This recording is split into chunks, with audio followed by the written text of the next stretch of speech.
of the first workshop or webinar held by IMT-GT Varsity Council in collaboration with CSSPO, CIRAD, and Thailand. And of course, not to forget, special thank you to Dr. Diana Chalil. Bruce Fifth once said, "Coconut oil is the healthiest oil on earth." Therefore, I hope that the webinar workshop will be beneficial to all participants. Thank you. Wabillahi taufiq wa hidayah. Wassalamualaikum warahmatullahi wabarakatuh. Khot kum kap. Terima kasih. Thank you very much, Professor. Thank you very much for all supports. Okay, last but not least, I would like to invite the other host, Professor Alang Rival, which is also the host for the whole talent program. I don't know whether I should invite the three of us, the Poppy or Prof. Hendrik or Professor Alang, but maybe Professor Alang can be the representative that can open this seminar. The screen is yours, Professor. Well, it's a great honor, Jana, and thank you very much. I'm very proud, very pleased to see this seminar coming to life. I thank again Jana and her group for the fantastic organization. I know the times are very tough. I hope it will be very easier in the coming weeks and months, but it's still a struggle to organize a collective event and to put people together, especially the students.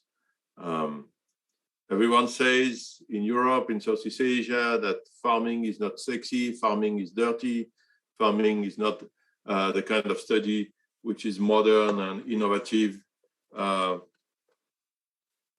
It's not true, of course. And thank you, Diana, for showing that it's not true. Thank you to all the students who are attending, who show that there's a lot of beautiful careers and a lot of beautiful jobs in making agricultural plantations and the agricultural sector more sustainable. It's our job, you as students, but ourselves as mentors and tutors, to show you the way, to make you surprise us by new ideas, new innovation. We need you. We need young people. We need innovative people. We need new brains, new ideas, because the world is changing and because the challenges are much bigger than us. Not talking about climate change, talking about sustainable development goal. These are the kind of things, the kind of international agreement we'll talk about in our talent project. It's something which is very important for us as CIRAD, integrating those international agreements, because it's your country that decides. It's a country that signed the Paris Agreement. It's a country that was in New York for signing the Sustainable Development Goals. So this commitment, they are shaping the way we're doing agricultural research. We cannot do any work in breeding or any work in sustainable agronomy or crop protection without having in mind that it has to be climate smart. So let us be climate smart. Let us be sustainable smart, because this is the way to go. And doing so, I'm sure that when you talk to your colleagues, when you talk to your fellow students, when you talk to people who are doing those boring jobs in informatics or in offices in Kuala Lumpur or in Bangkok or in Jakarta, I know this life because I live in Jakarta and I got an office in Kemang, so I know what kind of life it is, but I want to escape it as often as I can, because this is not the way I'm useful.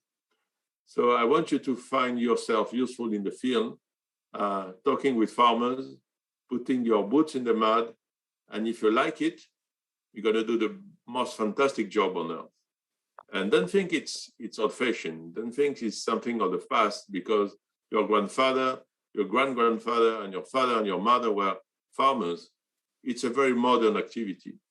It's something which is integrating a lot of concepts, because those farmers, they know how to work with the climate, they know how to work with the pests, they want to work with all the necessities of life and the struggle, and they're successful. So let's take the lesson from them. Let's take the lesson from science, because science is changing very fast. Science is providing a lot of new tools. And if we mix them together, this knowledge of agricultural essentials and the input of science, here you have a beautiful bunch of things to learn and to share with the others. And thanks to CSSPO, thanks to IMT-GT, for all the people who are thinking, as we are in CIRAD and in Thailand, that together we are stronger. And together we can convince the other students, the other lecturers, that farming is sexy, farming is fun, farming is a very good way of serving the community. Because we all need food, we all need clean water, we all need a beautiful landscape which is functioning. And this idea of functional landscapes, it includes everything. It includes conservation, it includes forest protection, it also includes agricultural activity. So yes, you are the new architects of the landscape. You are the architects of these new agricultural landscapes, and we have to build it together.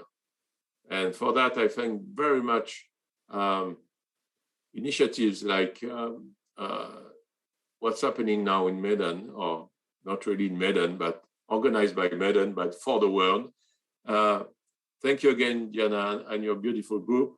You've been super active, you've been very interactive, you've been very efficient with a very, very modest budget. I can testify that. It doesn't cost a fortune to make interesting things. And to the students, very simple recommendation: watch and learn and share, maybe. It's a triple recommendation. Open your eyes, talk to the others. There's no stupid questions. There are always good questions. Sometimes there are stupid answers because you don't know. But we are professors, we are as tutors, we are very keen to share whatever we've learned, whatever we have to, still a lot of things we have to learn together. So thank you for being with us. Thank you for embracing the career of agricultural engineers or agricultural experts or agroecological experts. We call it as you want, or sustainable managers. I like the terms of sustainability managers. Just recruited 2 ladies in Malaysia, and they call themselves sustainability managers. And maybe we have to change our teaching to train sustainability managers, sustainability architects, people who are framing the landscape. I'm talking too much, so I stop here. Thank you, Diana, for inviting me. Thank you to the whole group. Thank you for being all together this morning. We're going to have a lot of fun. We're going to share a lot of ideas, and I hope it's going to be a very fruitful and entertaining week. My wish, my strongest wish, is that we meet together face to face next year somewhere in Southeast Asia, and then we have a very lively and good discussion. By this time, thank you for attending, and I declare this workshop open, and open your eyes and open your ears and share your ideas. Thank you very much. Thank you, Professor. Thank you, Professor Alan. With this, I think we already formally starting the workshop that will continue until the next 4 days. But not only that, after that, the students are also going to produce a short video that sharing what they got from the 4 days of the workshop, try to raise awareness about sustainability into broader community that they have. So they're also divided in mixed group, combining the producing and consuming countries. Hopefully this will be a start for better communication among the producing and consuming countries to work together to achieve the sustainability. I think again I have to thank all of persons and institutions that make this workshop happening, Professor Hendrik, although maybe sometimes the management is not very neat. And then Professor Alang Reval, Dr. Poppy, Dr. Muzailin as the host for the IMT-GT this year. And of course, all students. With this, I think we already finished our opening ceremony, and I pass this to our MC, Dr. Rudy Sofian. Thank you very much. Thank you, Dr. Diana. All participants and speakers, welcome to the palm oil sustainable supply chain sustainable landscape workshop. Today we are going to have a workshop until 5:10. I will chair all the session. First, I would like to share. I would like to share or to show you our ground rules for a few days until 30 September. The ground was so. As I mentioned, I think the participant announced earlier that each participant has been divided into 10 weeks group, and they have one Zoom account for their communication, discussion, coordination. And then the participant to attend the session from 27 until 30 September, the details of the rundown have been sent to your WhatsApp group, and the session starts today at 1:30 as the opening, but the next day will start at 2 p.m. Western Indonesian time. And then I hope that you fill in your attendance form, the attendance list, okay? It will be shared for each day in the Zoom chat. Today, the committee will share the attendance list, and do not forget to fill in, especially for the participants, okay? Together with each group, participants need to accomplish the 3 videos. We have your video, and then the presentation and YouTube question will be assessed by judges on the 6th October. So be aware. All the videos will be selected for 10 awards in 3 categories. We will pick which one is the best presenter, best presentation, okay, best awareness risers, and favorite video. So 3 categories for 10 awards. Keep in mind for that on the 6th October. All participants need to mute their voice during this online workshop, just to avoid any distracting voice or noise in the background, so we can hear the speakers clearly. And all of this process will be streaming in UNSI IMT-GT Varsity Carnival YouTube account. Don't worry if you miss some of the video, some of the session, you can check it in the streaming video. Okay, the awards for best presentation, best awareness riser, and favorite video. This is the criteria. The best presentation will be calculated based on the 6 criteria, like the conformity to the theme, systematic and coordination, your creativity, clarity, relevance with your roles, and the presenter's appearance. So these 6 criteria will be weighed by a group of juries to pick which one is which video will win the awards. The next best awareness risers, this will be assessed in 3 and 4 criteria: conformity to the theme, message clarity, creativity, and receive responses and comments. This is for best awareness criteria. And for favorite video, we will just see the conformity to the theme, and then how many likes do you have with the video. This is all the criteria, and this will be finished by on 6th October. I hope that you will be happy with this.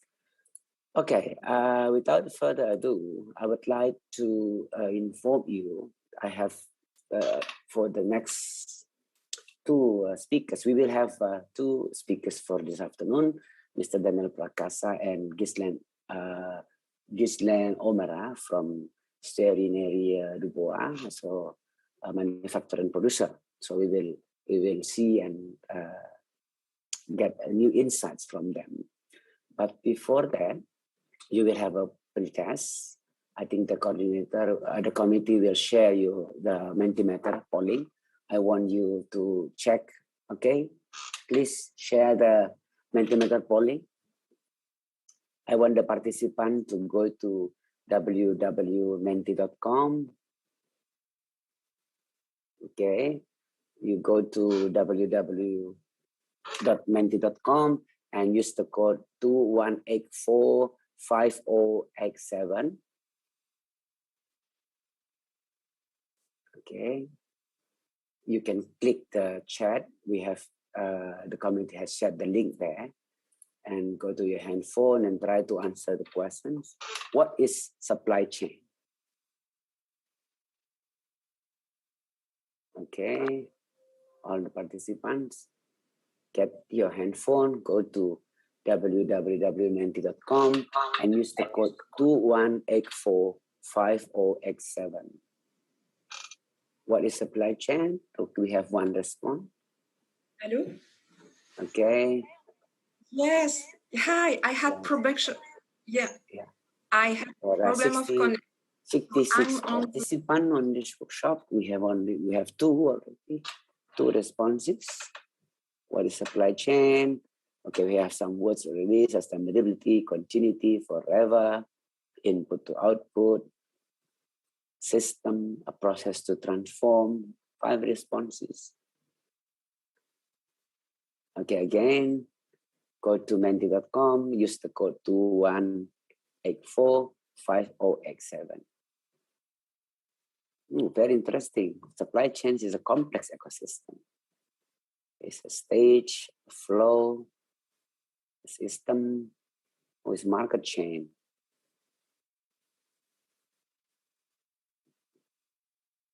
Okay, please be in mind that the bigger words are the words that are picked by most participants. We have 12 responses now.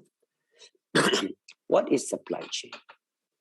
Supply chain is a cycle, it's forever, it's a system, it's a stage, it's the environment management, ecosystem services, exploitation, okay, very interesting. Environment management, sustainability, exploitation is a business, okay. Supply chain is about the stock, okay, 15 responses.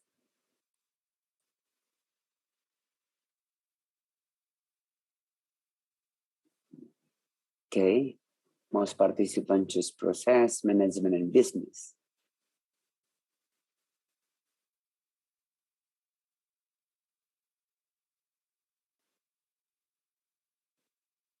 Group of actors, coordinated production, a process of transform, series of action.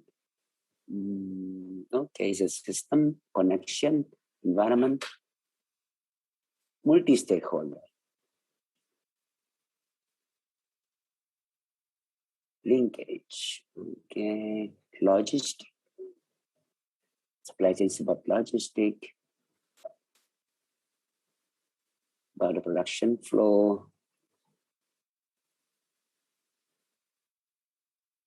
Okay, 23. We wait for another 2 minutes to gain more responses.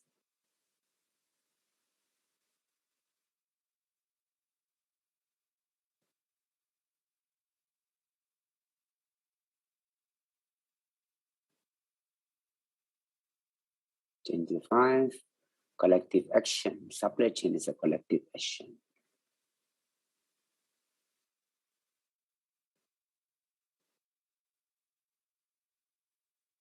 '25 responses so far.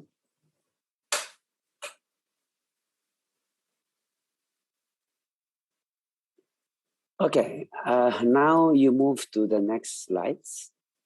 Okay, again, go to menti.com. You say still the same code.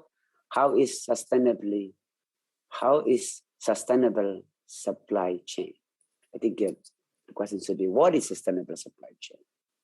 What is a sustainable supply chain? Okay, we want more responses from you.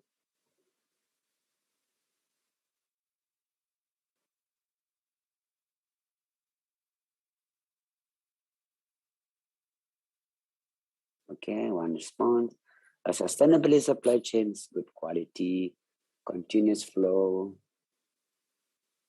Oh, it lasts long, profitable, eco-friendly. good quality, people-oriented, sustainable supply chain is about availability.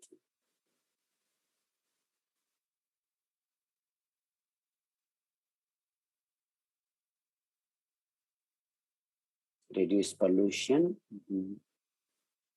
Okay. Good environmental effect. So sustainable supply chain should be profitable, should reduce pollution. Oh, more expensive. Fair partnership, continuous and safe, inclusive business. Okay, 11 responses so far.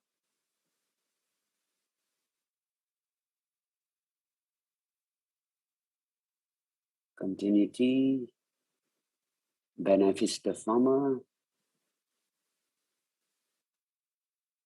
14 responses, fully our necessary to that.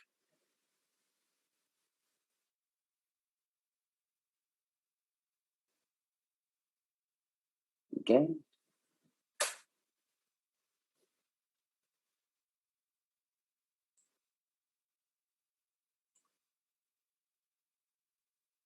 We have 14 responses so far. What is sustainable chain?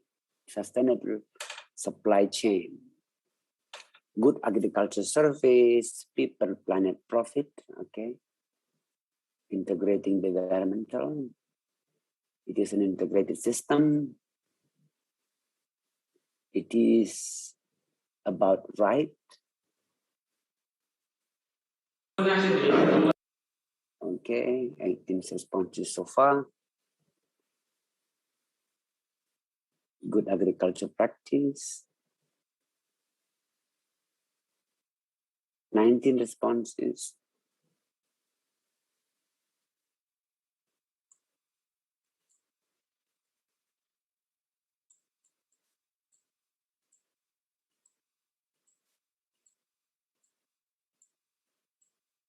Okay, continuous flow, good process. Okay, and then we jump to the next questions. You go again to the menti.com and now we change the code 5411464. We share the link to the menti.com. Again, you click the link and then use the code 5411464. Is a sustainable supply chain could be realized in the palm oil industry? Okay, one response. Of course, okay. I see a voice of optimistic that sustainable supply chain can be realized in palm oil industry. Okay, oh, we have one negative response is no. It's quite difficult. Definitely. Okay.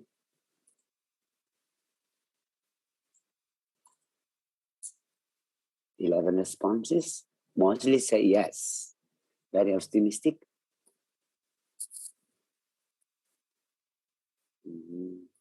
Maybe. Okay. We have one response in the chat. I think so from Fatur. Do you find problem to go to the Menti-Motor, Fatur?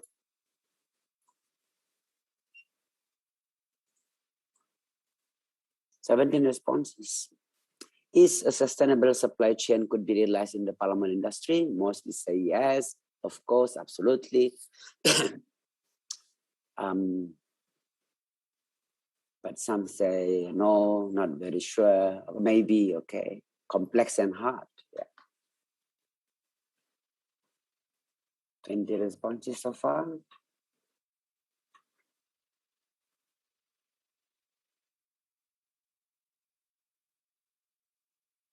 Responses.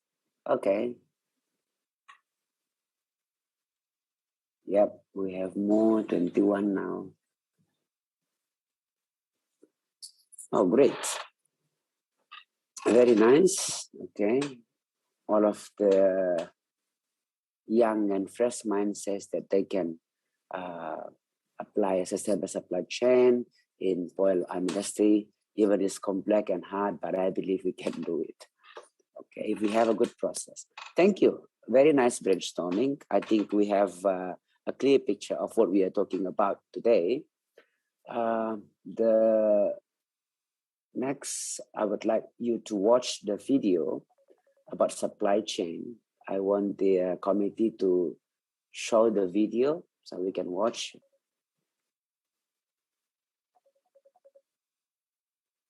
Okay, ladies and gentlemen, here's a video playback about Saat ini, supply chain. pemangku kepentingan mendorong industri sawit untuk berkomitmen dalam praktik bisnis berkelanjutan. Hal itu dapat dimulai dengan menerapkan konsep traceability. Apa itu traceability? Dan bagaimana penerapannya?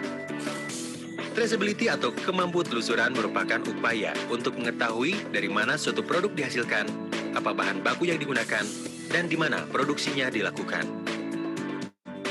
Dari perkebunan inilah tandan buah sawit atau TBS dihasilkan, lalu siap dikirimkan ke pabrik kelapa sawit.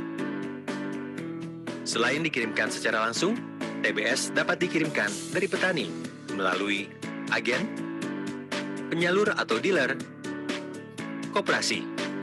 Selanjutnya dari sumber tersebut, TBS dikirim ke pabrik kelapa sawit. Di pabrik ini, TBS selanjutnya diolah menjadi minyak kelapa sawit mentah atau crude palm oil atau CPO. Dihasilkan, kemudian dikirimkan ke fasilitas refinery. Refinery ini juga mendapatkan pasokan CPO dari berbagai pabrik kelapa sawit. Di refinery, CPO diproses menjadi berbagai minyak goreng dan mentega. Traceability merupakan cara perusahaan mengenal rantai pasoknya dan membantu mengidentifikasi asal-usul sumber buah. Sehingga kita dapat mengidentifikasi dan memonitor bagaimana praktik sawit keberlanjutan di rantai pasok. Sinarmas Agribusiness and Food berkomitmen untuk membantu rantai pasok yang dapat ditelusuri dan transparan hingga ke petani. Oleh sebab itu, perusahaan akan melakukan penelusuran dari 7 fasilitas yang terdiri dari 6 refinery, Lubuk Gaung, Tarahan, Marunda, Surabaya, dan Tarjun, beserta 1 bulking yang berlokasi di Dumai, hingga asal-usul TBS yang berasal dari kebun perusahaan dan juga pihak ketiga. Pemasok pihak ketiga memegang peranan penting dalam rantai pasok yang berkelanjutan.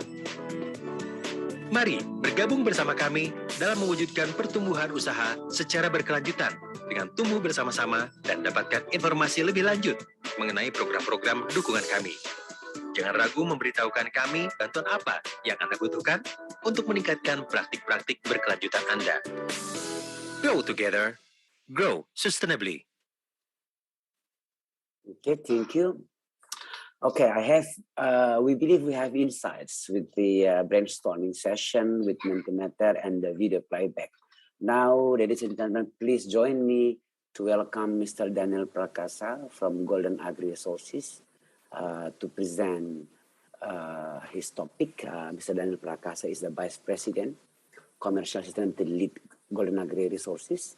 And before joining GAR, he worked in various roles with different segments in palm industry. So he has been working in palm industry quite long. Okay, he leads the GAR effort in the area of supply chain sustainability and has been instrumental to the implementation of required certification standards such as RSPO, Roundtable on Sustainable Palm Oil, and ESWC, which result in growth of sales of sustainability product. Okay. He was graduated from University of Michigan, US, with a bachelor's degree in economics. So he's in economics. Maybe economics will talk very nicely in palm oil business. Please join me, Mr. Daniel Prakasa. The screen is yours. Yes, hi. Good day. Selamat pagi. Good morning. Good afternoon. I'm very happy to be able to present in this event. Is my voice clear? Okay. For the slides, should I present it myself? Yeah, yes, you can do it by yourself, so you can take control, or you want us to share. Depends on you. Okay, can you just share the slides then?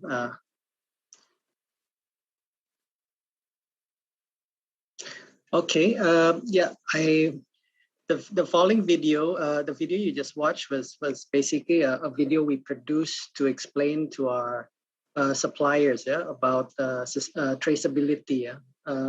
So maybe hopefully the following presentation will give you an idea of what a company like GAR considers as a supply chain, and what steps we are taking to make our supply chain sustainable. Next slide. Maybe first I'd like to introduce my company. Golden Agri Resources is a leading seed to shelf agribusiness. So we're predominantly located in Indonesia, but we do have operations globally, including in Europe and Latin America and the US. Yeah. So we are mostly known as a plantation company, but we actually are quite big in our downstream. So we run we run 6 refineries in Indonesia. We actually have a refinery in India as well. And we supply to a lot of global FMCGs worldwide our products. Yeah. So I think the prior question for what is a supply chain, I guess for a company, a supply chain is what we need to produce our end products. Yeah. So it's different depending on where we are. Yeah? So for a palm oil mill, for example, their supply chain is basically the FFB coming from the plantations, be it a company or a smallholder farmer. Yeah? For a refinery, their supply chain is the CPOA and palm kernels coming from the palm kernel palm oil mills. Yeah? And it gets more complex. Yeah? Next slide. So this is just a mass balance diagram of palm products. I think I'm not an agronomist, but I guess for palm oil, everything starts from the fresh fruit branch that grows in trees year round. So palm oil is a perennial crop, which is productive after 3 years of being planted, and it produces roughly for 30 years, even longer actually, but the trees basically grow too tall to harvest efficiently. So it is an industrial crop because it needs processing, and the fresh fruit bunch needs to be harvested within 24 hours after. Processed within 24 hours after it's harvested from the trees. Yeah. So again, the FFB of the palm produce multiple products, but the main products, or the main marketable products are the crude palm oil produced from the mesocarp of the fruit, and the palm kernel oil produced from the palm kernels of the fruit, and it yields various products. So why is this? Palm oil is also consumed globally. Yeah? So, for example, like a cosmetic company in Europe could be using a fraction derived from, say, palm kernel oil. So again, in a sense, this is quite complex. Yeah? Say a cosmetic company wants to know the footprint of their palm oil byproduct that they use. It is quite complex because everything in the mills are running. The mills produce palm oil mostly 24 hours a day. They harvest from multiple plantations, yeah. And the yield for their product, say if it's produced from palm kernel oil, is only 2.3%. So for 1 ton of PKO, it has to be traced to over 43 tons of FFP. So if you consume cooking oil, for example, 1 ton of cooking oil is processed from 5.5 tons of FFP. But this is happening in various locations throughout the supply chain. Next slide.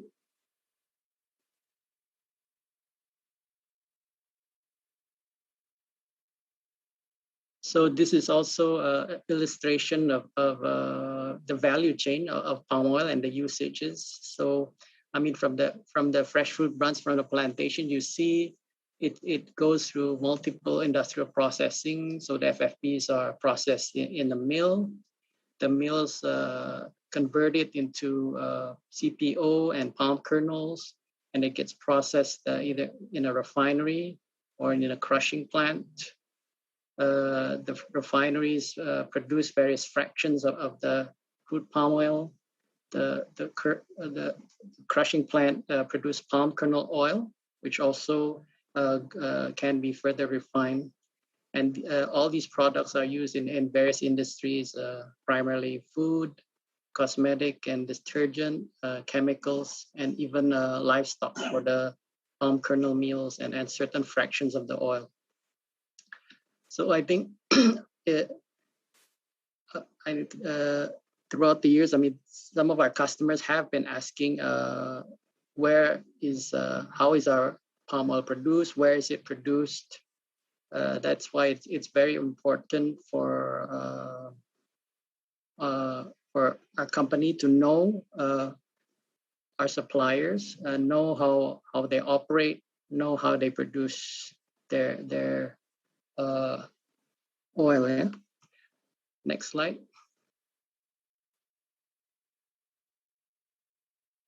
So back to our company, we run about, we have 6 refineries in Indonesia, situated in Kalimantan, Sumatra, and Java.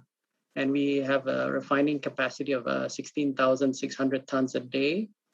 We also operate 9 kernel crushing plants in Sumatra and Kalimantan, which processes about 5,850 tons per day. Annually, we procure about 7 million tons of crude palm oil and palm kernel a year. And these come from over 400 mills throughout Indonesia. Next slide. So this map illustrates our footprint. As you see, the mills that we procure from are situated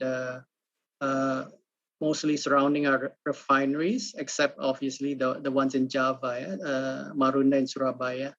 So Java, I think for some reason is not, most of the land in Java is too, there's not much palm oil produced in Java. So the Marunda and Surabaya refineries mostly take their palm oil from West Kalimantan, Central Kalimantan, and East Kalimantan. I think the refineries in Sumatra are mostly procuring from mills near their refineries. As you see, the footprint is quite pronounced. So we do have a footprint in several landscapes in Sumatra and Kalimantan. Next slide. So GAR has a commitment to sustainability. We have a sustainability policy called the GAR Social and Environmental Policy, which is known by the industry as a no deforestation, no peat and no exploitation policy. This policy was created in consultation with a lot of stakeholders, including our customers, including industry critics, NGOs. So the main pillars of our policy are environmental management, social and community engagement, work environment and industrial relations, and marketplace and supply chain. Next slide. So some of the steps we are undertaking to ensure our raw material is procured compliant to those policies is traceability, obviously, as the prior video shown. So we want to achieve traceability and transparency to the plantation level. That means every raw material that we produce, that we use, we want to know which plantation it was produced from. And not only that, we want to engage the suppliers to know what their practices are, both in the plantation, the mills, smallholder farmers, FFP agents. We want to understand how they operate, how they practice their agriculture. We've also invested in supplier support. So we do trainings to educate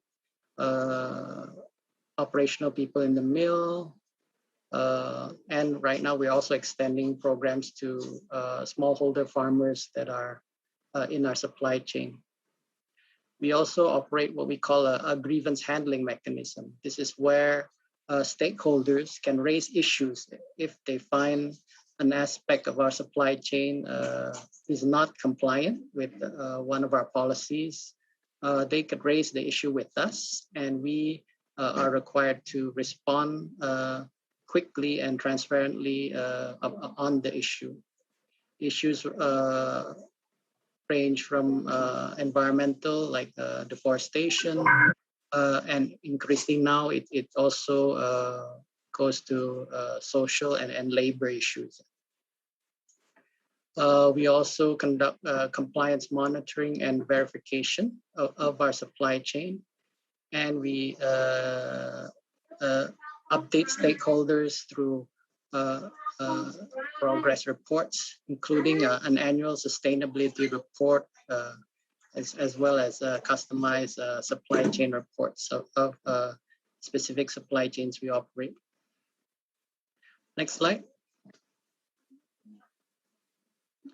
Okay, these are some of our achievements to date. So we've achieved 90% traceability to plantation. So this includes both palm oil mills and third-party mills. So we have obviously full traceability to the mill. So in 2020, we procured from 378 third-party mills, and as well as 47 mills that we own and operate. We also are supporting commitments to conserve around 100,000 hectares of forests by our suppliers. We've also mapped our supply chain to 87,000 smallholders through a program we call Ksatria Sawit. So this is basically an assistance program to help our third-party suppliers trace their supply all the way to smallholder farmers. We've conducted, despite the pandemic, we are continuing to engage and educate our supplier through Smart Spot and Smart Seed workshops now held online. And we have a dedicated supplier support team to help our suppliers. Next slide. So we've also now started a measurement of implementation of NDPE, no deforestation, no peat, and no exploitation policies within our supply chain. So again, we have full transparency that, and also what we procure, what each of our facilities procure in terms of meals, and then we can break them down both from the CPO and palm kernel oil. Next slide. So the IRF stands for Implementation Reporting Framework. So it basically attempts to measure the volumes that we're procuring. Are they from the various suppliers? How are they performing in terms of implementing no deforestation, no peat, and no exploitation policy?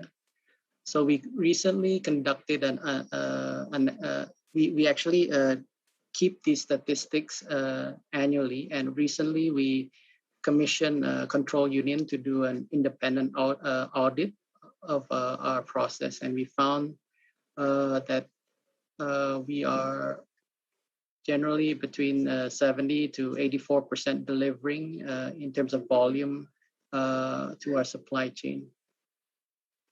That means like roughly that percentage is delivering products that are compliant to NDPE equivalent policy. Next slide. I think that concludes my presentation. Maybe I think there's another video, but then Pak Sofyan, back to you.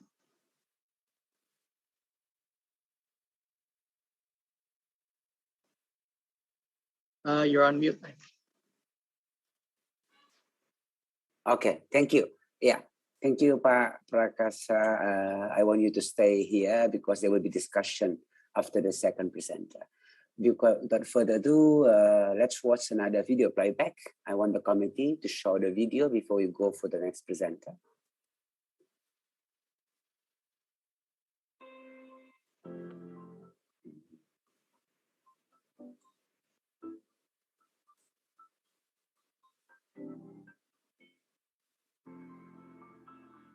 Traceability plays an important role in supporting the transformation of the palm oil industry.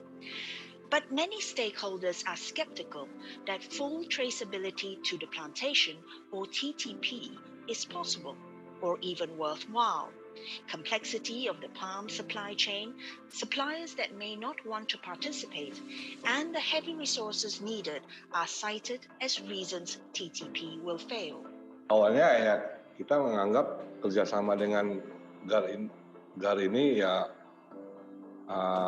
ada rasa curiga lah, ya curiga dalam arti ya bahwasannya bisa-bisa GAR ini membuka pabrik di sekitar kita. Awalnya jadi buyer ya bisa-bisa jadi kompetitor kita. Poin pertama tadi repot ya, karena kita ini kan orang lapangan. Jadi kadang kita menimbang TBS ini itu kondisi kadang cuaca pas hujan, gerimis. Tentu kalau kita bawa HP Android ini, kadang terus terang saya pribadi sayang ya. Jadi kalau langsung kita input di sini nanti entah takut HP-nya rusak. GAR is now sharing its experience in TTP with independent suppliers, helping them map their supply chains back to the origin. The aim is for third-party mills to report full TTP by end 2020. To help suppliers, including small and medium mills, in compiling the necessary mapping information, GAR is working with traceability system providers like GeoTraceability.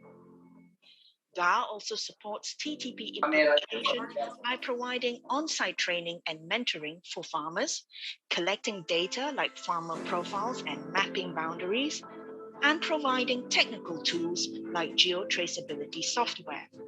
Aplikasi ini akan memudahkan informasi ya dari pengurus ke kelompok tani atau ke anggota masing-masing. Karena apa biasanya kami kalau selesai nimbang di TPH masing-masing itu selalu ada pertanyaan dari anggota, punya saya dapat berapa. Jadi dengan aplikasi ini saya harapkan cukup kita inputkan data satu kali, orang nanti anggota masing-masing bisa langsung akses di HP masing-masing. Traceability means that GAR is able to guarantee the provenance of its raw materials, something increasingly valued by customers. More importantly, it helps GAR deepen engagement and help its suppliers adopt responsible practices, leading to industry transformation. Mata rantai kami memasok ini seperti apa? Ada nggak istilahnya yang merusak lingkungan seperti bilang dari hutan terlarang atau hutan lindung, dari kawasan gambut ada nggak? Saya rasa insya Allah nggak ada, Pak. Bapak-bapak kita sama-sama memastikan itu legalitas tandan buah sawit itu tanahnya, kebun sawitnya tidak di daerah hutan lindung. Through traceability, GAR is also able to identify farmers that can benefit from training in good agricultural practices. This helps increase productivity and incomes.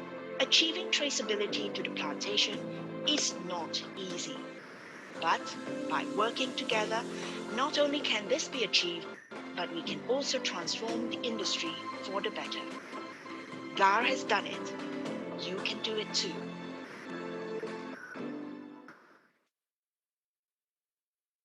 Thank you, committee, for a very nice video that we have watched. We have watched 2 videos about this traceability and a presentation from Mr. Daniel Prakasa.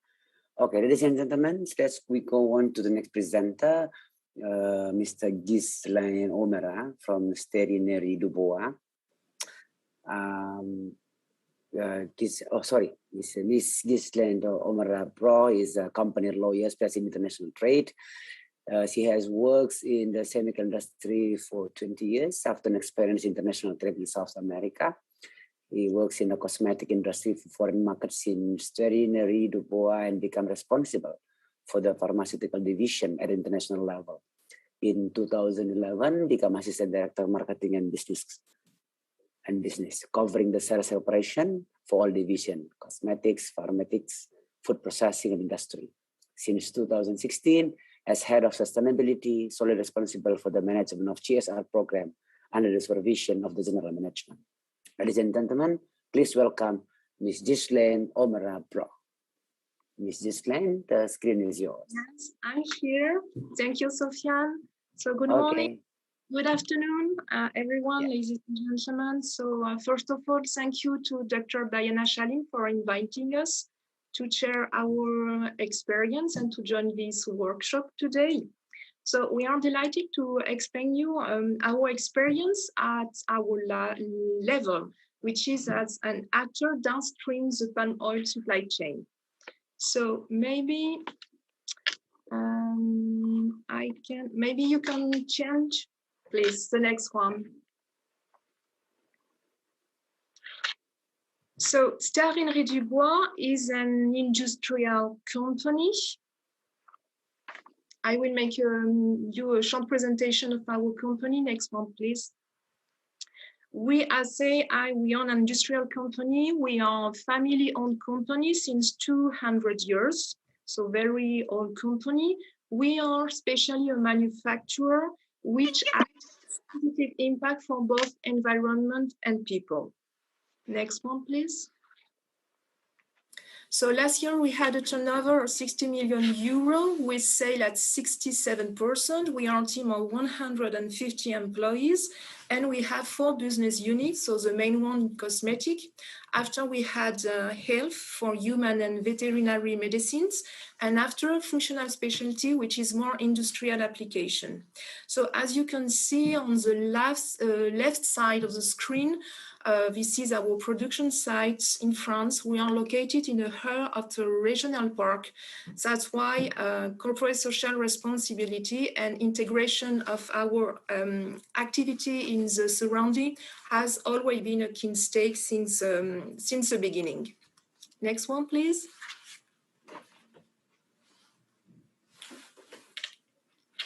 So we are a specialist of esters manufacturing. So what is an ester? And we manufacture it from acids and alcohol from vegetal origin, and also acid and alcohol from synthetic origin. Next one, please. So we use both origin for ester synthesis, further two main reactions. The first one is a Fischer esterification, where a carboxylic acid reacts with an alcohol, leading to the formation of an ester and water, described in the balance below. And after transesterification, where you have an ester with an alcohol, which will form another ester. So you can see the chemical reaction below. So what is important to note is that both reactions correspond to criteria of the green chemistry. Next one, please. Our product at work. So this is downstream, the finished product, where you can find our esters, and this finished product are manufactured by our customers. So you can see there you have cosmetic application, pharma, food, industrial. So we are all surrounded, you are surrounded by esters from the morning until the night in all the finished products you use. So next one, please.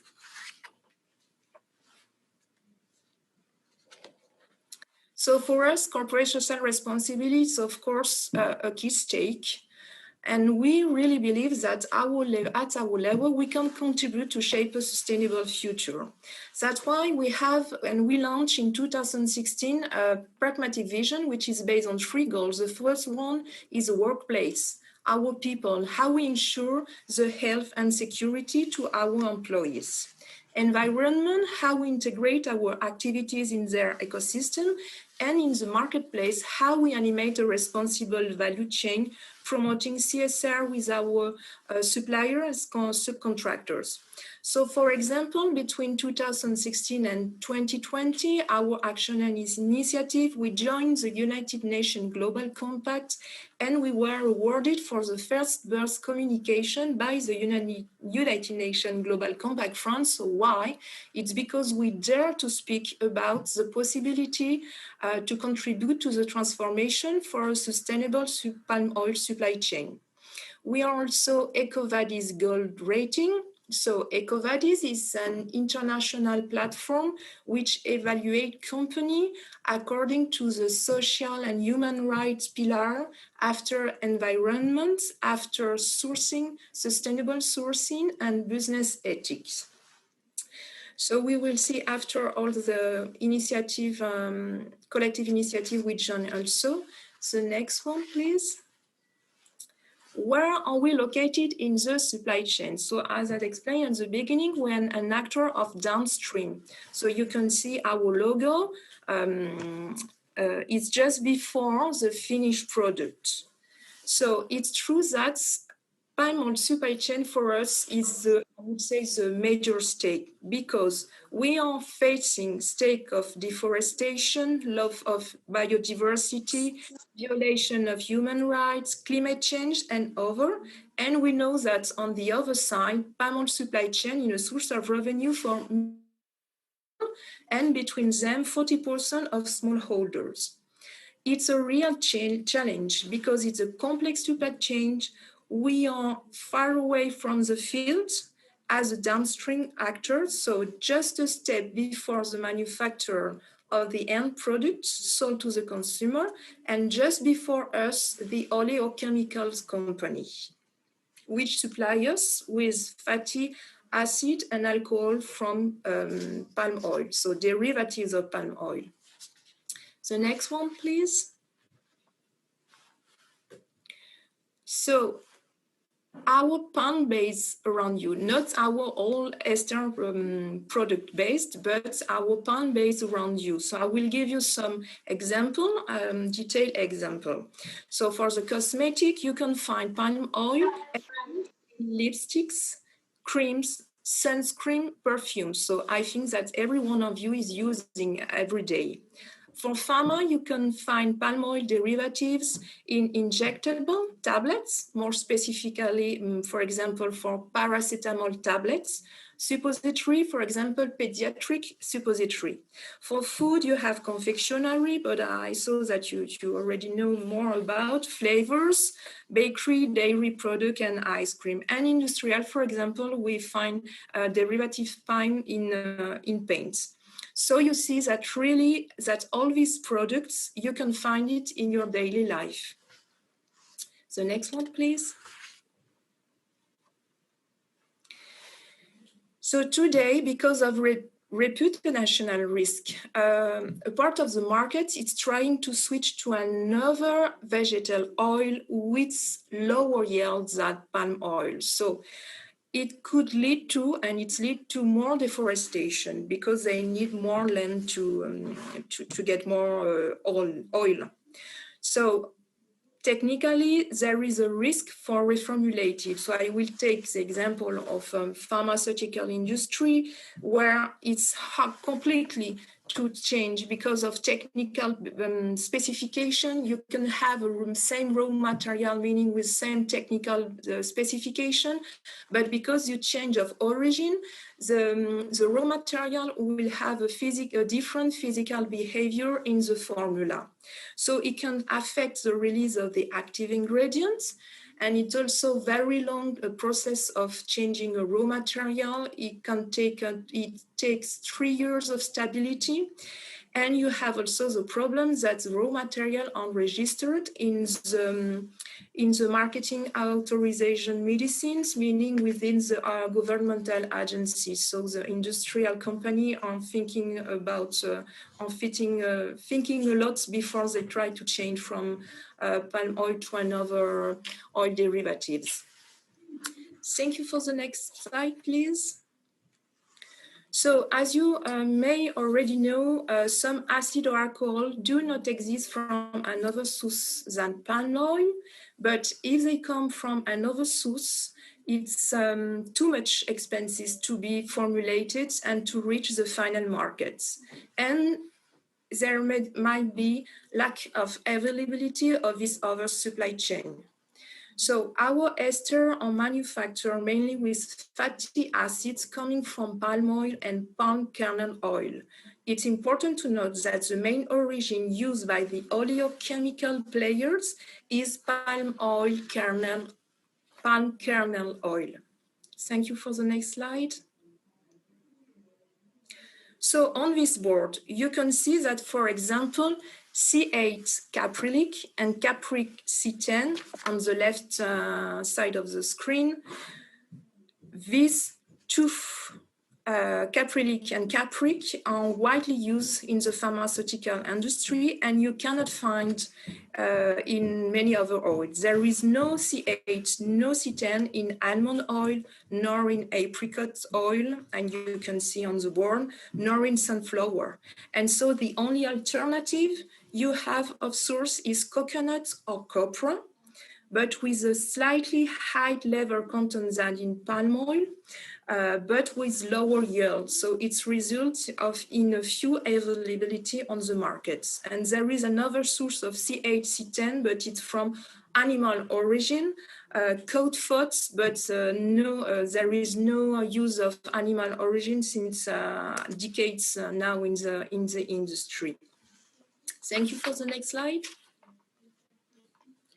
So in front of this take, 10 years ago, we launched our journey towards zero deforestation because our position is not to turn back to the problem. We think that there is a shared responsibility between the consuming and the producing country.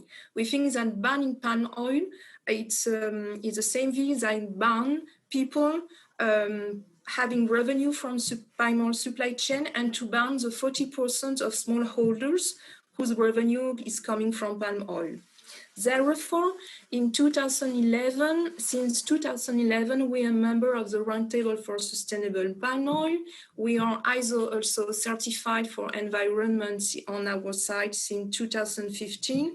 And in the same year, we also certified for mass balance and segregated RSPO. We are selling 100% of sales mass balanced esters, derivatives palm oil, since the end of 2020. What is important to note is that we are certified segregated also, but we are not today selling segregated esters. So why? Despite a demand, we cannot afford derivatives palm oil segregated on the market due to the extreme complexity of the supply chain. The number step of transformation in complex supply chain has not yet allowed the development of a segregated scheme in the oleochemical chemistry. So that's why we cannot sell segregated products. So we are also 100% sustainable sourcing since 2018 from palm derivative, covering with book and claim system. And we launched years ago our no deforestation, no pits, no exploitation policy, driving also positive impact for local communities and inclusion of smallholders. We assess on annually basis our suppliers in order to progress together. And we publish our meal lists on our website and with connection also with the Roundtable for Sustainable Palm Oil, our list of meals with UML identification. And it's important to note that we are building the same approach for other vegetable sourcing, like castor oil, carnauba wax. So because we think that we are stronger while partnering, we join collective initiative like the CDP, which is all the carbon disclosure project for climate, forest, water, in order to exchange information with our supplier. We are asking them to report on these stakes in order to share experience and data. So we were invited to share our experience through our fight against deforestation since 10 years while an international webinar. And in 2019-2020, we were partnering with the CIRAD, where we financed a study whose name was Enhancing Smallholder Yield. So because we really believe that a scientific approach it's really a key priority. And we think also that knowledge sharing of best practice is a key condition to succeed. So we are also member of the Action for Sustainable Derivatives. I will present just after with the next slide, please.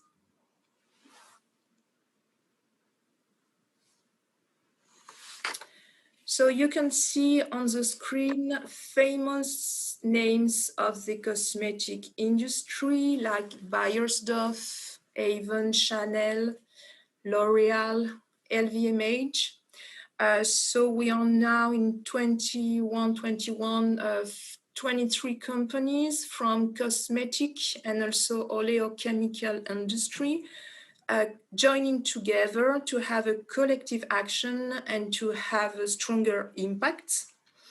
So the vision of Action for Sustainable Derivatives is no deforestation, human rights respected, and livelihood supported. So next one, please. So for 2020, we were less company, 18 companies, representing 825,000 tons of palm-based material, and we reached collectively a traceability to mills of 81%. We were representing at the end of last year 20 to 25% of the palm kernel oil oleochemical-based markets. So we also created a special task force to follow up the palm oil alert and human rights violations. So it's managed internally, and it's allowed to have stronger impact when we have to discuss with suppliers and NGO. And the target is also for the next year to identify and to support by finances a project on the field. Thank you. For the next one. So since this year, so as you remember, we explained that we moved to a 100% mass balance for all our sales, and many other companies had also done the switch. So we are facing now the problem of palm kernel oil derivatives of availability. there is not enough product on the market, so the offer is not meeting the demand. So at its really, I would say, long way to convert multiple sectors of industry which did not switch to mass balance yet, and some countries also which did not switch. We believe that, for example, biodiesel, which is consuming I would say, the highest level of consumption from vegetable oil is palm oil, could be a challenge to have them converted to mass balance, because it would be one sector to switch to mass balance. But we know that it's had to be a multiple solution. So the next one, please. It have to be multiple solution, but we have to act rapidly, because in 2022, our expectation is shortage following up, increasing price for palm-based products and palm kernel derivatives. The prices are at the highest level since the 90s, meaning that since the beginning of reviewing the prices and the figures, and we have at this moment already one oleochemical player which declare case of force majeure because of they have no raw material to produce. So it's a very challenging situation for now and the next year. So we think that maybe another way to act would be to review and maybe to improve the certification mass balance and segregated system on the field, to allow to have product and availability for the supply chain downstream, I would say, until the production of the end products, and also ensuring locally to the community better income and better revenues. So thank you very much for your attention, and I'm here if you need, if you have some question. Thank you. Thank you, Ghislaine, and thank you, Pak Daniel Perkasa, for a very nice presentation. Now we have good insights into the process of, as Alan said, into the sexy business, starting from how the fat fruits from the plantation move to the collectors and to the mills, and then the CPO, and used by the, we have seen the end products of this palm oil and the high price of demand. Okay, we go to a discussion session. I would like to inform Rianti Barus and Kristiawan Ginting to take a note on these questions and answer. I invite the participants to raise the questions. If you couldn't find it online, maybe you can just drop your questions in the chat box. Okay, I would also like to remind you, the participants, to fill in your attendance list. The link has been shared in the chat room. Please check and fill in the attendance form. Okay, we have a question from Sharonika. Sharonika, please. Thank you for the chance. So I have one question, because it is at last presentation and very eye-catching things. At the second presentation, it said that the price of the base product from palm oil or the derivative product should be increased. What is the main reason for the price to be increased? If we know that we have to have the supply chain or the continuous supply, we should have this consumption attractive way to catch the consumer to buy our products from the palm oil derivatives. So I think that increasing the prices will not make any attraction from the consumer itself. So could you please explain for the increasing prices reason? Thank you, sir. Okay, thank you, Saroncia. I think Ghislaine can answer this directly. Yes, maybe I was not, okay. I didn't say that price should increase. I said that the situation today is that the prices are at the highest level because, you know, there had been the pandemic and the industry had to stop down, I would say, last year, and everybody now is wanted to have more products, and there is not enough. And it seems also that because we are mostly consuming palm kernel derivatives and not palm oil derivatives, you know that the production for palm kernel oil is very low compared to derivatives of palm oil. So it's when you do not have enough demand of certified palm oil derivatives, you have not enough palm kernel oil derivatives. And the point is that there is a trend, of course, to support the sustainable palm oil supply chain, for example, in Europe and in other foreign region, but you do not have 100% of the person who is willing to.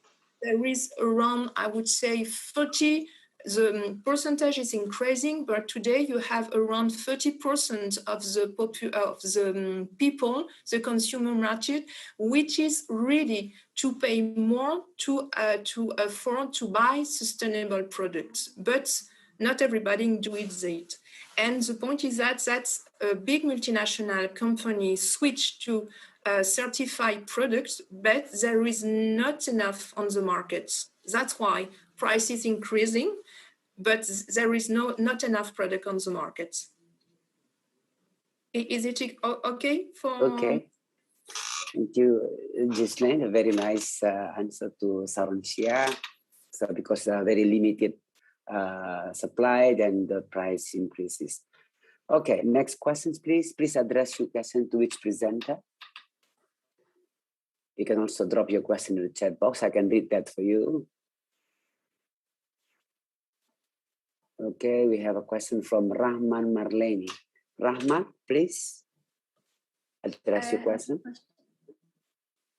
Okay, sir. My question is from presentation number 1.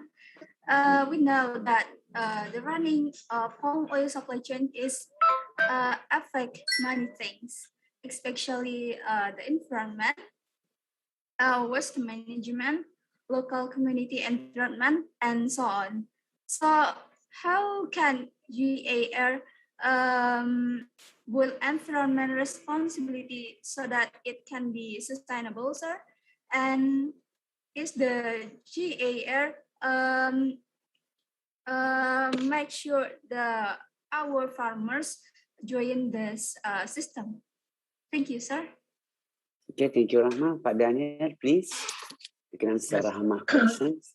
Yeah, like I outlined in the presentation, GAR, maybe in Indonesia, we're known as Sinarmas, has invested a lot of effort into traceability. The traceability is a means to an end. Yeah? So it's not enough just to know your suppliers all the way to the plantation, all the way to the farmers, but we also invest in engagement. So we engage the mills that we directly buy from and work with the mills to also engage their suppliers, them being the plantations, including plantations of smallholder farmers. For example, I think we recently started an effort in Aceh, working with several third-party supplier mills to reach out to about 2,000 smallholders. Yeah. So we are working with our research institute, Smart Research Institute, to conduct baselining of smallholder and plantations in the area, and also conduct training on good agricultural practices.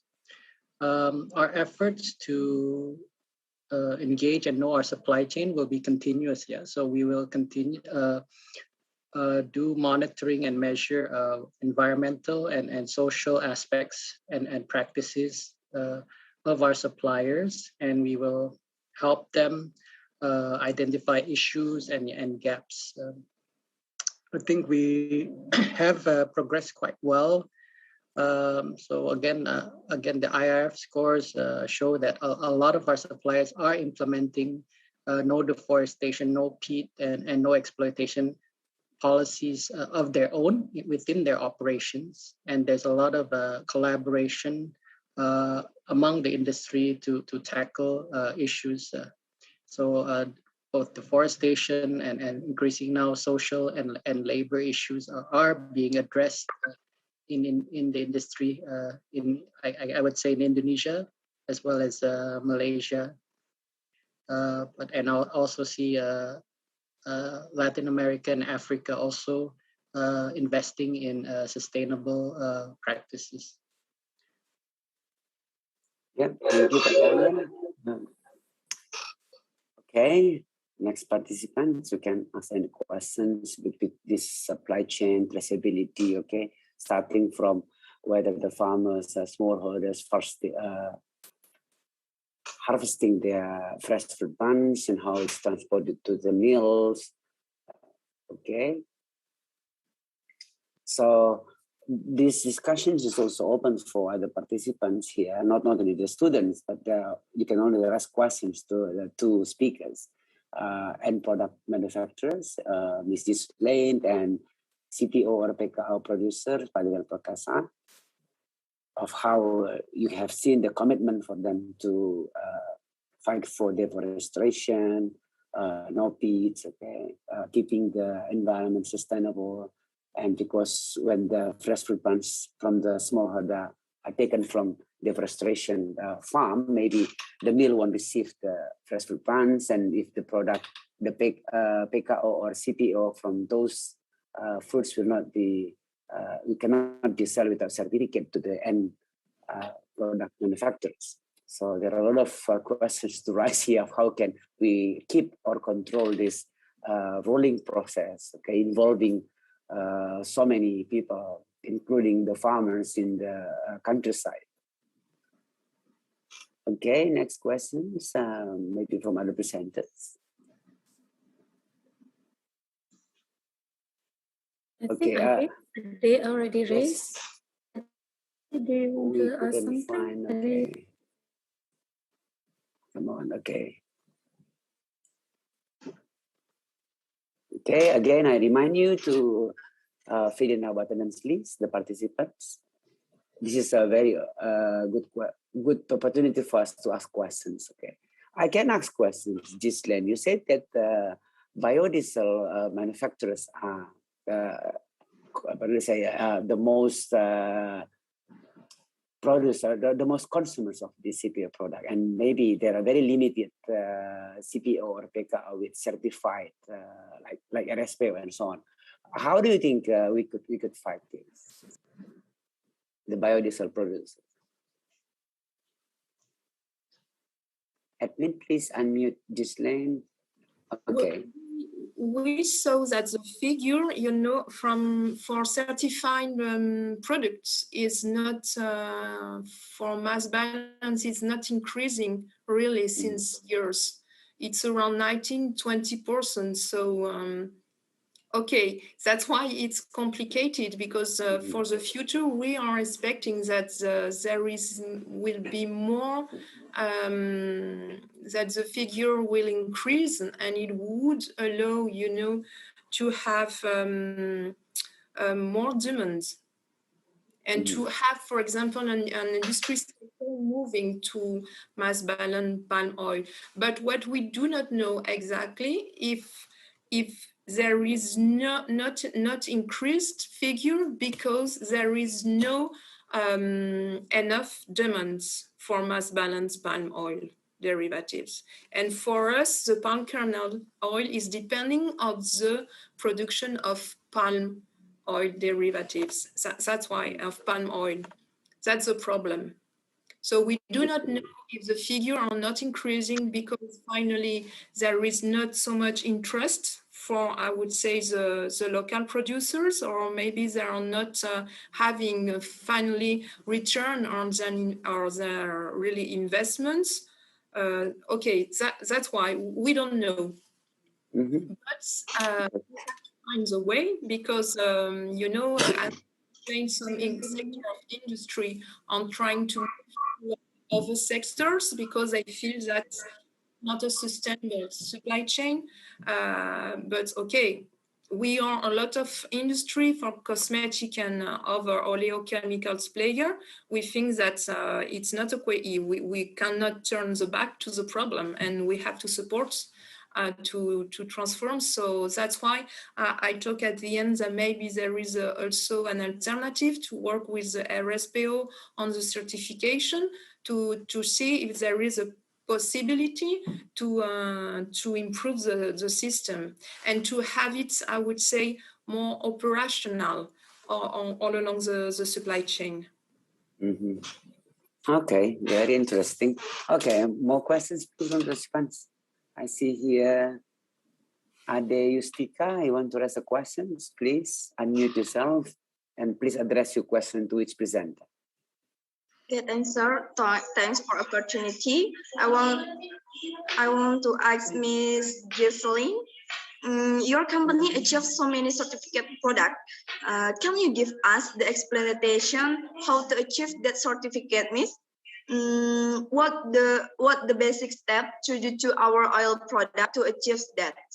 Thank you. I'm sorry, is it possible that you repeat your question?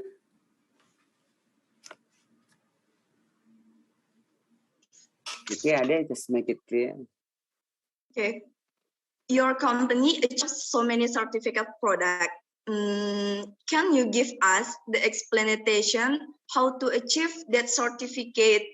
What the basic step to do to our oil product to achieve that?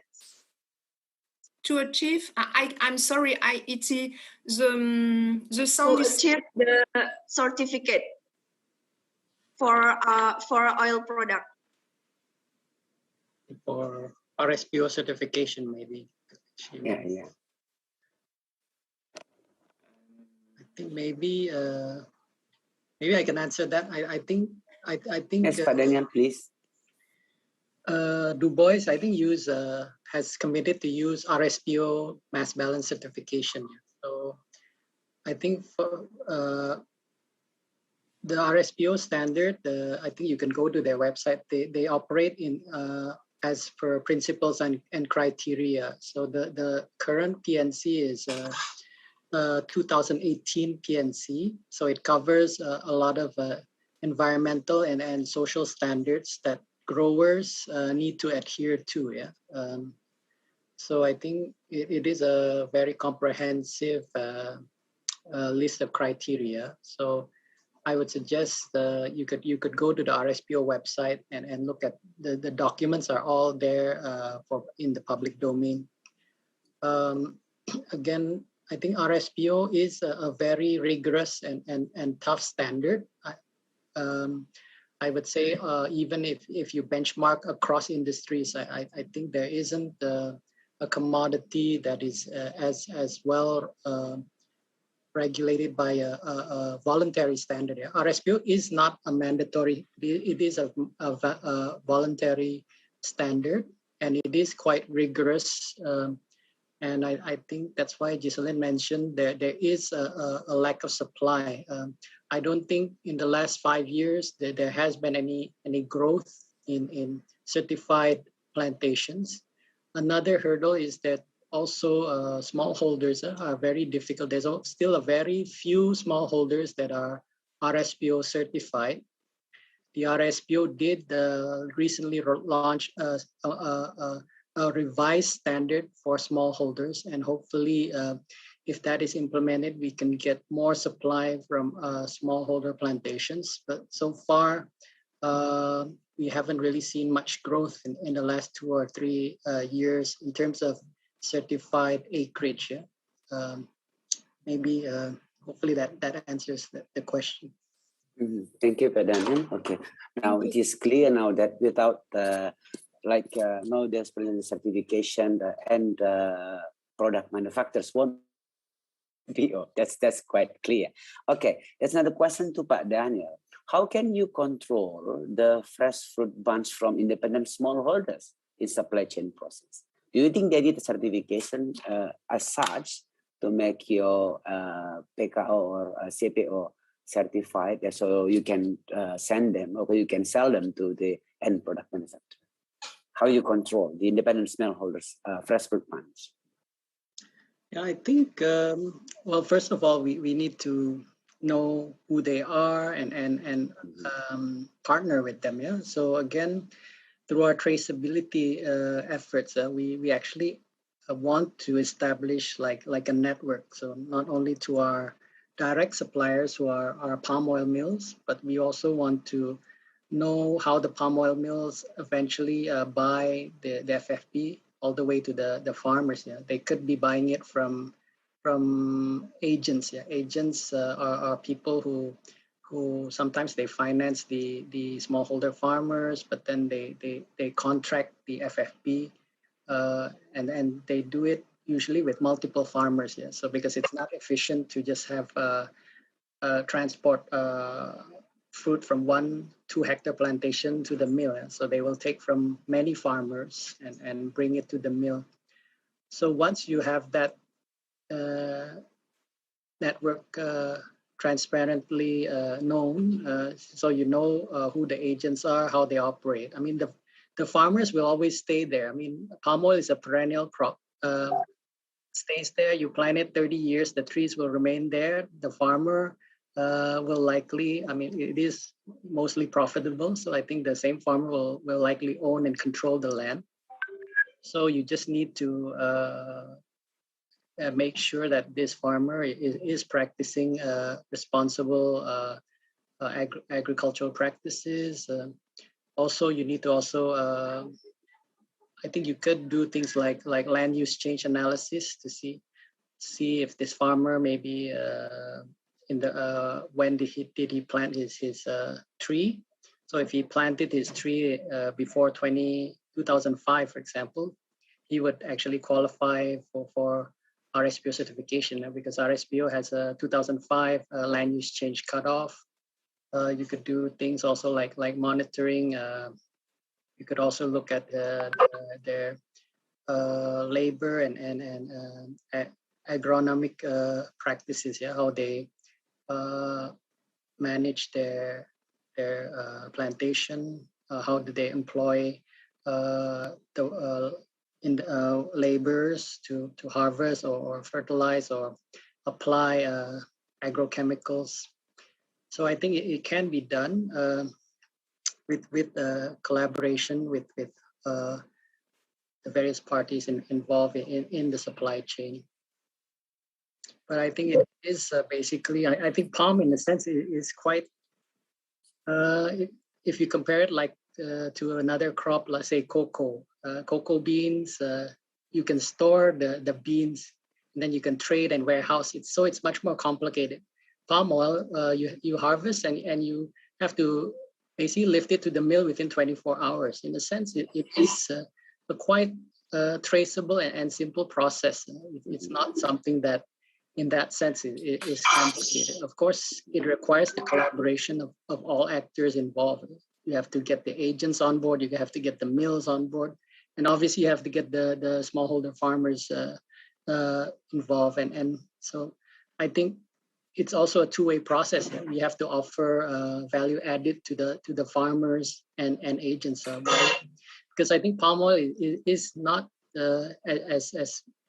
is a commodity that is very sought after. I mean, both sustainable and non-sustainable palm oil is there's no problem selling it in the world market today. So it's actually a challenge to get sustainable. But even if there are unscrupulous plantations who do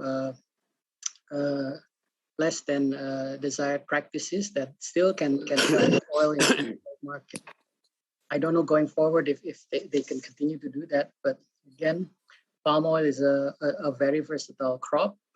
I think the value can only improve if it is produced sustainably. Okay, thank you, Pak Randy. I hope the answers will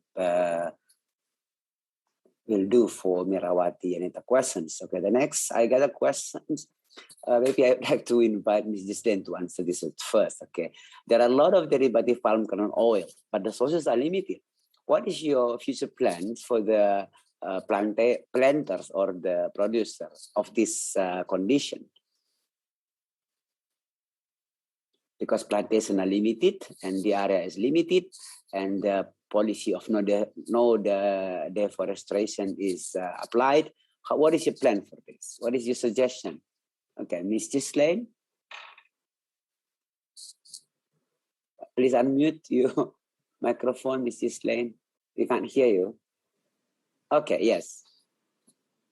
I'm trying to find the question on the chat. It's not on the chat. Yes, from Tanatip. Okay. Tanatip. What is the future plan for this issue? Because a lot of demand, but very limited source.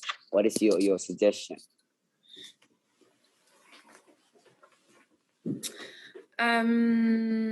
We might be, I would say, obliged in some case to source conventional products to have availability, because if we do not receive, I would say, the raw material, we cannot produce.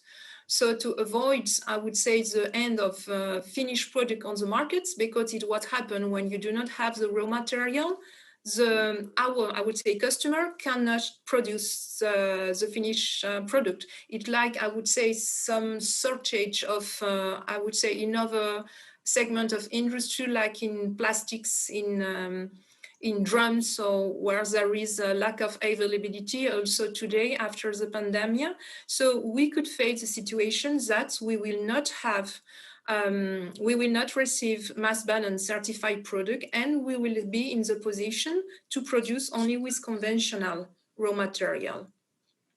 Mm-hmm. So apart of this, I would say, situation, we are working with, for example, Action for Sustainable Derivatives and other suppliers to see what are the solution, what are the answer. But I think that there is no one only, but there are, I would say, it's, I would say, the whole industry is working on it. We are not just working along to take decision. It's we have to go, I would say, forward with all the players in the supply chain, but on not only downstream, because okay, we cannot do nothing. We are not, you know, on the field. That's why we want to support. For example, for Action for Sustainable Derivatives, I spoke at the end that we are in the process of identifying some projects. So the point is to have financing also some project to support smallholders to certify mass balance. But okay, we know that it's long process. So we know that for the next year, we will not have a ready answer. That's why we could be in the position to have to use conventional products. Okay, thank you, Gislen. But Daniel, what is your future plan for this? The no deforestation policy, and then the demand of the CPO or PKO is rising. What is your plan for this to keep your policy applied successfully? Yeah, I think we will continue with what we're doing.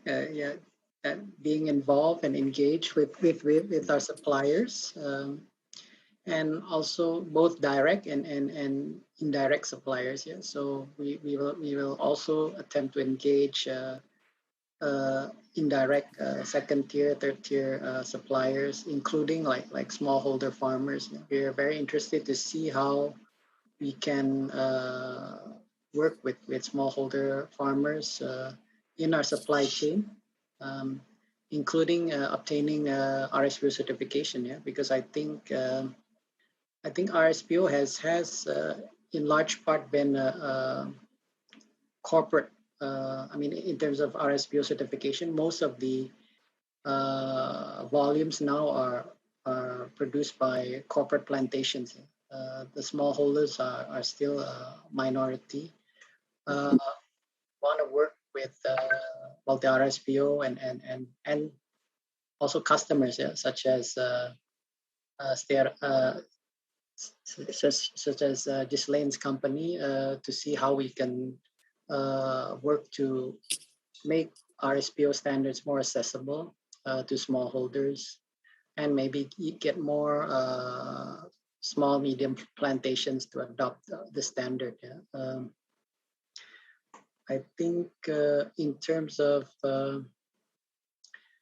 there are some barriers. Yeah, I mean, again, the government of Indonesia is also now limiting expansion of palm oil crop because I think also our forests are also need to be protected. Yeah, so we also need to invest in how to improve production by intensification, not extensification. So we need to help farmers increase yield.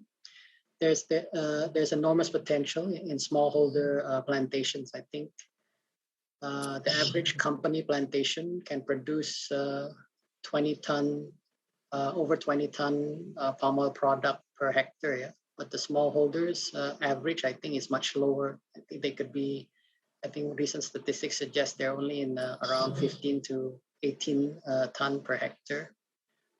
So if we can get the smallholders to improve their productivity, that will result in more palm products available to the market.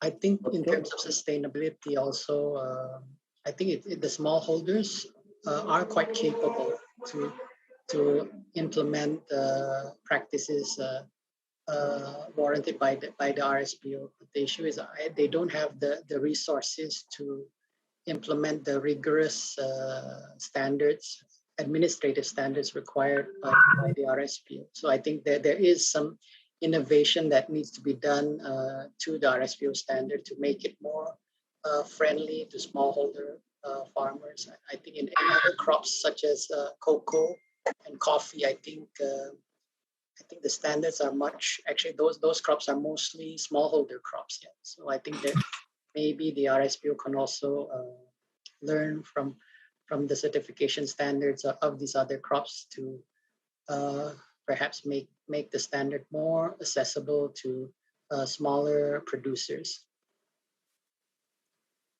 Thank you, Pak Daniel. Before I go on with the question to the chat, we have two participants, Professor Alain and Dr. Diana Halil raise a hand for questions. I would like to invite Professor Alain Rival to address the questions. Thank you very much. I got a quick question to Ghislaine.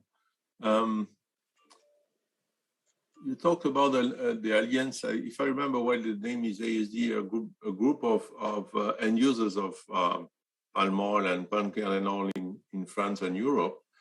How do you think this type of alliance, which are powerful tools because once they get connected to the producers and you insisted on the fact that you're far away from the field and it's not easy for you to be informed about what's happening on the ground, and what are you expecting for this kind of alliance in terms of sustainability? Which role can you get? Of course, inject some funding, but more than funding, how can you connect to the world of plantations to get this information, to get more accurate information on sustainability? How do you imagine, or how do you push the role of this kind of industrial alliances from the developed countries? Okay, I will give an example. Well, I spoke about the traceability of the collective volumes. So this traceability is done on an annually basis, and it's, for example, it's avoided to have, I would say, all the actors of the group asking to the same supplier would say the same thing.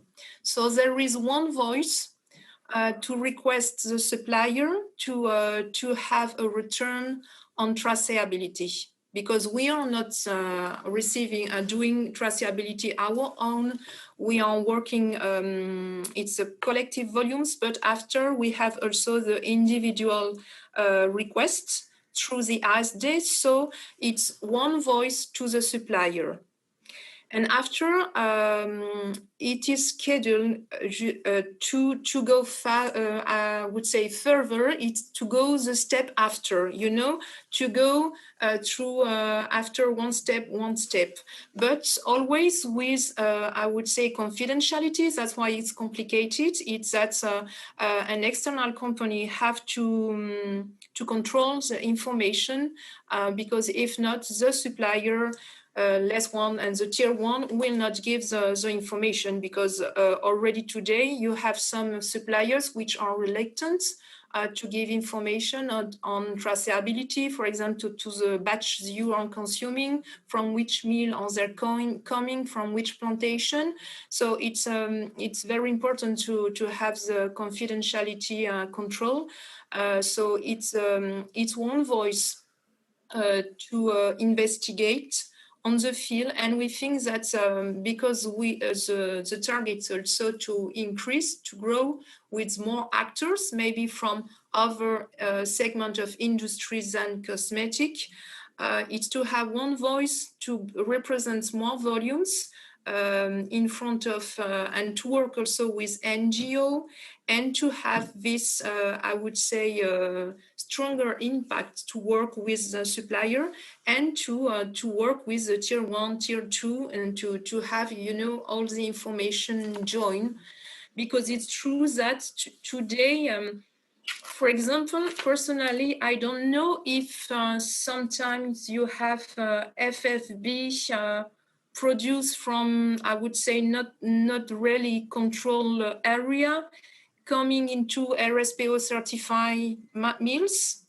So sometimes we are getting mass balanced product, but we are not very sure of okay, what is really coming from. So that's why it's everything.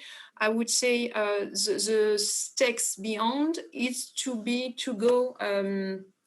go more close to the field with some tools also, like we are using also spot tools to have I would say a wider view of the situation, and some other global forest watch or other tools are used also to control and verify the information we have. But it's true that it's a stake for us, because we are using a lot of derivative palm oil, and okay, the situation have to really improve. Thank you, Ghislaine. Yeah. Okay, let's go on to the next question from Dr. Diana Khalil. Thank you very much. Sorry, students, I really need to ask this. I don't know whether this directed to Pak Daniel or Ms. Ghislaine, because the issues that you raised, that there is a lack of supply for certified PKO that is used as the raw material. And then it is very difficult and very expensive for smallholders to fulfill all the principles and criteria of certifications that are already accepted in the global market.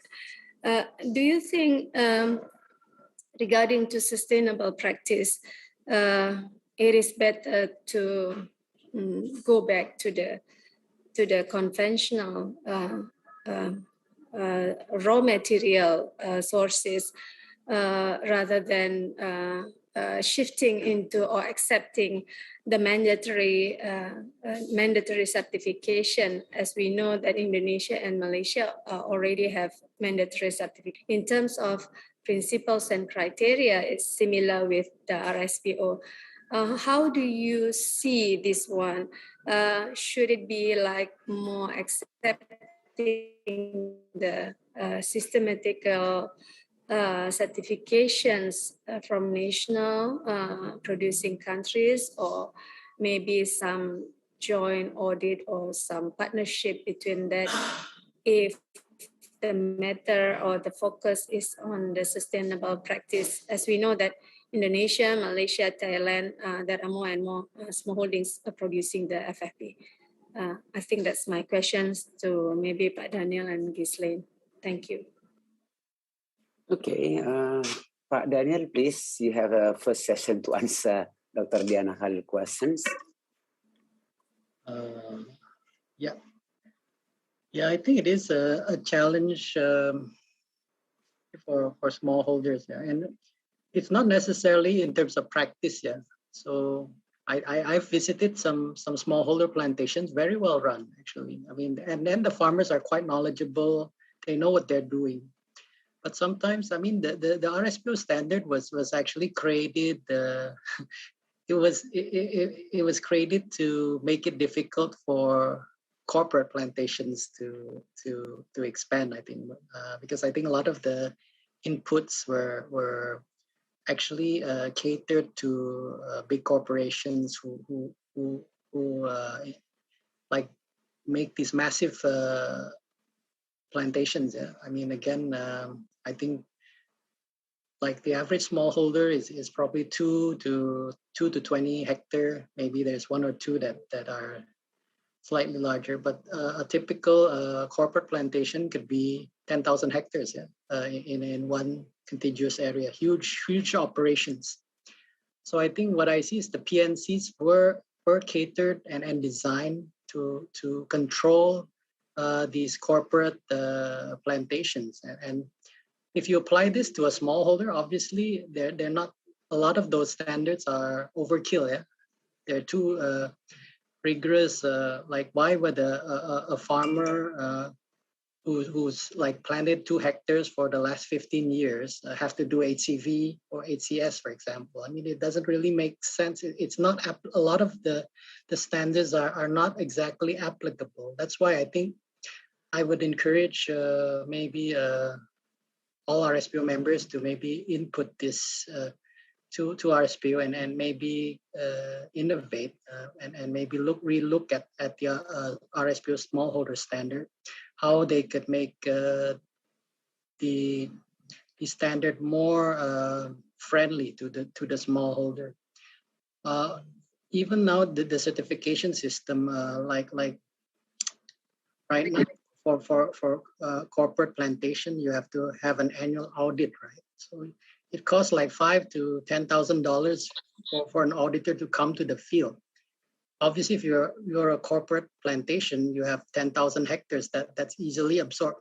How can you do it for a smallholder? Say a smallholder group, at most, if you combine several, you can only get 200 hectares. How could you economically maintain RSPO certification? I mean, that's why it has to be rethought if RSPO is serious in expanding its certified acreage, especially if it wants to embrace smallholder supply. I think these issues need to be tackled by RSPO and its members. Thank you, Pak Daniel. Ghislaine? Yes, on the side on downstream, I would say that RSPO has just begun to be known. People are, I would say, starting to understand really since 2 years ago. They do not know about MSPO and ISPO. So it's okay. It would be, I would say, something very new that we would have then to make them rely on. And it's a question also if the producer, oleochemical producer, will be able to supply derivatives and PKO derivatives, certify MSPO and ISPO. But it's okay. They have to be away. So. Okay, thank you, Ghislaine. Okay, I return back to the chat session. In the chat, there are questions. First to Pak Daniel. Okay, which you says that the productivity rate of the smallholder is very low, below the company plantation. There's a question from Rosa Wadi. What are the obstacles of the smallholder to be a part of your company in order to reach sustainable plantation? Sorry, what are obstacles? Obstacles of the smallholder, yes, to be a part of your company. Okay. I think for us, I mean, GAR, I mean, we are an RSPO member, but we do not only accommodate RSPO certified suppliers. Yeah, because obviously in our segment, we run quite large refineries, and as you know, I mean, there is a limited supply of RSPO certified. So we buy both from certified and non-certified producers. I mean, in terms of obstacles, I mean, again, the farmers, again, we for smallholder farmers, we don't have at the moment a very rigorous criteria for smallholders. I mean, for companies, I mean, again, we have a more in-depth assessment. Say we have to evaluate the practices. But for smallholders, as long as we can establish that they were planted before 2016, I think that there is not much of an issue that they could be part of our supply chain. We do want to assess how we can support these smallholder farmers going forward. Yeah, so that's why we are investing a lot in building these traceability networks, so we can want to know these farmers, how they practice, and what we can do to help them improve their productivity as well as their sustainability. But I think the potential is there. I mean, again, the barrier, I would say, is that I don't think there's any peer that has a policy of limiting smallholders. We want to actually accept smallholder crop into the supply chain. We want to be very accommodative. We don't implement any sustainability standard at the moment because we know that there are systemic issues for sustainability standards being applied to smallholder farmers at the moment. We know that Indonesia is also putting regulations to require smallholders to eventually get ISPO certification, and I think we want to work with the government to see how we can help farmers get that certification going forward. But as it stands now, I think we are very accommodative to smallholder suppliers, supplying directly to our mills, as well as indirectly through our third-party suppliers. Okay, great, Pak Daniel. Another question from Yeni Almari there, but I couldn't find the focus of this question. Let's go to the next question. They say, how the process of palm coconut rejuvenation is based on sustainability principles. I mean, maybe they say plantation rejuvenation.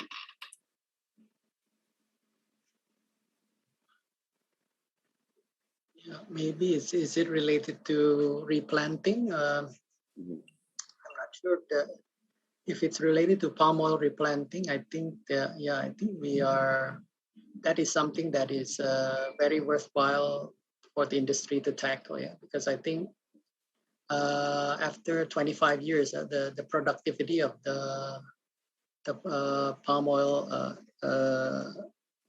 tree, I think goes down.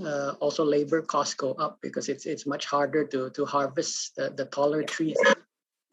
So it makes economic sense to invest in replanting of older palm trees. Yeah. I think if you see other industries, other crop like coconut, I think the Philippines are having a major issue because they failed to invest in replanting of their coconut crop, which is largely, I think, a smallholder crop in the Philippines. I think we should make sure that in Indonesia, for the palm oil, this does not occur. And I see it, there's a lot of government program. I think there's even part of the biodiesel fund dedicated to support replanting of palm oil. Okay, thank you, Pak Daniel. Another question to Pak Daniel. How to increase added value from the use of waste? Maybe they say a meal waste here, like the empty bunches maybe, that can actually be made of fertilizer to maintenance oil palm plantation. Yes, in fact, I can say that there's enormous interest. I would say actually a lot of the byproducts from the FFP, almost nothing goes to waste. Even the effluent water going into pond now, I think people are building palm oil methane effluent digesters to generate biogas, for example. Yeah.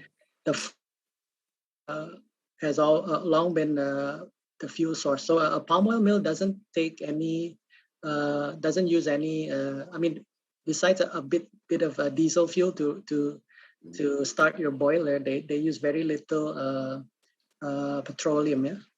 In the plant operation of the plant. Of course, they use the petroleum for harvesting, etc. But most of the energy use of the palm oil comes from the biomass. Fiber, a bit of empty fruit bunches. The empty fruit bunches are also, I think a lot of mills I see, there are a lot of innovations being used. I think they're using empty fruit bunch definitely for fertilizer. They use it for composting. I think we've seen some companies are using as a medium for growing high-end mushrooms, for example. I think there's also a lot of queries for use of biomass for energy purpose. Maybe the most popular is probably the palm kernel shell, the byproduct from the splitting of the palm kernel seed into so it's the outer shell of the palm kernel seed. So that is now it used to be used for road surfacing, dump into the road, but now people are using it for energy. So I think there's even the Japanese are importing a lot of palm kernel shell as a fuel to run replacement of fossil fuel sources. So I do see a lot of activities happening and a lot of innovations that probably can still be done. Maybe a bit of a hurdle is because palm oil is sometimes grown in remote places. Yeah, so sometimes the logistical costs are also a bit high to transport this material in economic fashion. But I think maybe when the countryside, gets more developed, maybe more processes can happen near the mill, including industrial processes that can utilize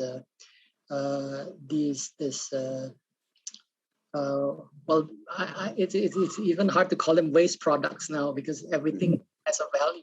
Palm kernel shell, nothing really gets from the palm oil fruit gets wasted these days. Yeah. Okay, thank you. No waste product. Yeah, empty fruit bunch can be sold. The pond can be sold. The kernel shell can be sold. So it's getting sexier with the business, which is called Indonesia is a green gold. Yeah, it's a very sexy business. Okay, another question that's the question from Hadi Pranoto. We have and Daniel Maria. We have another question to Pak Daniel from Efriani. With the limitation of farmers with the internet network, can the application that you created like in GAR run efficiently? Because as you said, you have 2,000 smallholder farmers around your mills. How do they apply this application? Yeah, it's first of all, I think some of the solution providers we are working with have designed applications to operate offline. Yeah, so you can use your smartphone to like record information, and then maybe when they go into a place where with a Wi-Fi or where there is a signal, they can upload the information. But I would say in most areas in Sumatra and now even in Kalimantan, the coverage of GSM network is getting quite good. I think in Sumatra and North Sumatra and Rio and Jambi, most areas have good coverage. Maybe in Kalimantan, in some of the more remote or newer places, there's still maybe you could run into connectivity issues. But I've seen some companies very daring. They even want to partner with a telco provider to set up a tower to provide GSM connection to the area. So I think technology is moving very rapidly in terms of connectivity. And I think I don't really see that as a big hurdle on Good, great. So connectivity is not a problem because also the telecommunication business is growing rapidly. They try to cover all the whole country with very good connections. Okay, we have another question here from Evelyn Sinta. Evelyn, please address your questions. Thank you for the opportunity. Since then, we are talking about, and we are optimistic about the best scenario of the sustainability itself.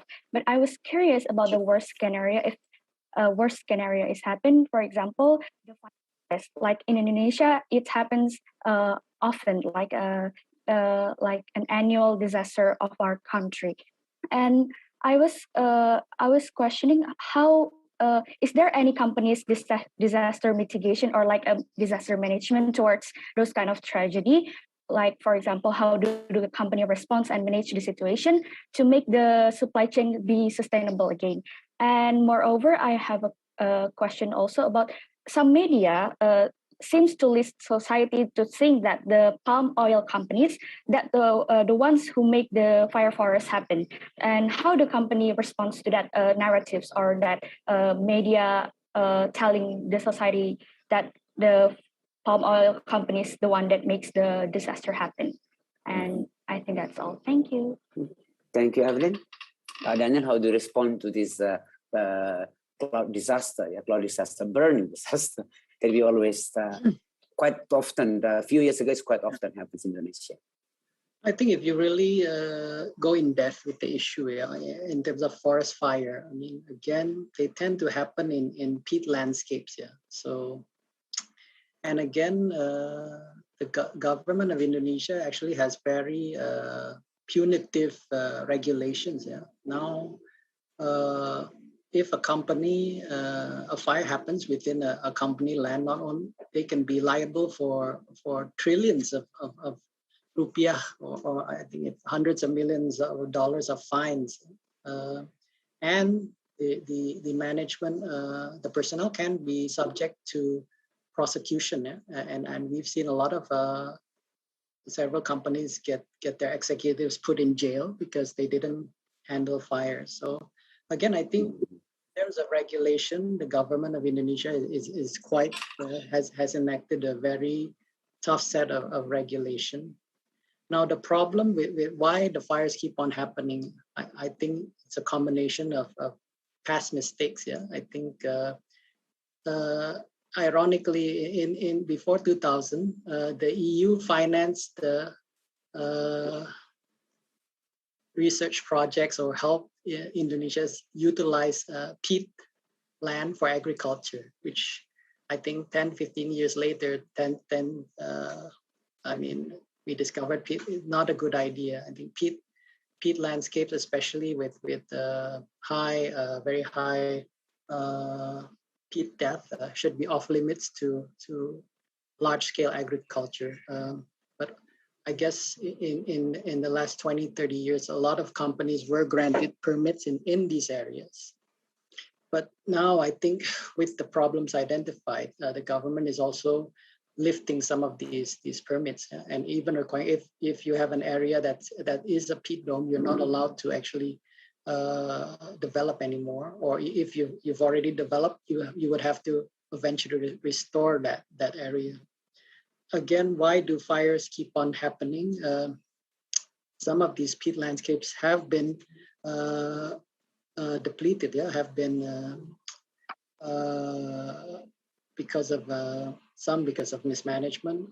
Also, I think there is climate change now. I mean, we have very prolonged droughts occasionally, and that lowers the water table in these areas, and it just needs one act of carelessness for fires to occur. So I think everybody, the industry, the government has realized that the need to protect these peat landscapes and restrict further development. I think there's also efforts also to even restore some of these peat landscapes. Again, if also, is palm oil actually responsible? I think most of these peat fires actually occur in non-palm areas. I think there are a lot of these peat fires happen in logging concessions, pulp and paper, and even in national parks. So I think if you look at the statistics, actually there are more fires happening in protected national parks than in palm oil areas. I mean, that's, if you really look at the data, not that. I think for palm oil, corporate palm oil, I mean, there's a lot of disincentive. So I would be very surprised if a palm oil purposely makes a fire in their own concession to say they want to clear. I would say that is a very foolish and thing to do. Again, what tends to happen is because these palm oil plantations are located next door to areas that are operated by other industries. The fires sometimes start in another area and then spread, because especially if it's in a peat area, the fires basically spread underground. So they start burning in one area and they burn underground and they spread. But then even still, then I mean the companies are required to tackle the fires and put it out. Okay, thank you. So there are several issues arising actually with the policy of no deforestation, no peat, and also the requirements of the end user manufacturer to only buy CPO from very sustainable supply chain. Yeah, I think we have another issues like those things. Okay, another question from Mama Saif. How GAR control the quality of fresh fruit bunch being sent to the mill for processing? Because if they have a very low quality bunches, like unripe bunches, that will also indirectly affect the quality of the CPO. How to control this? But then again, I think this also goes to Pak Daniel, this question.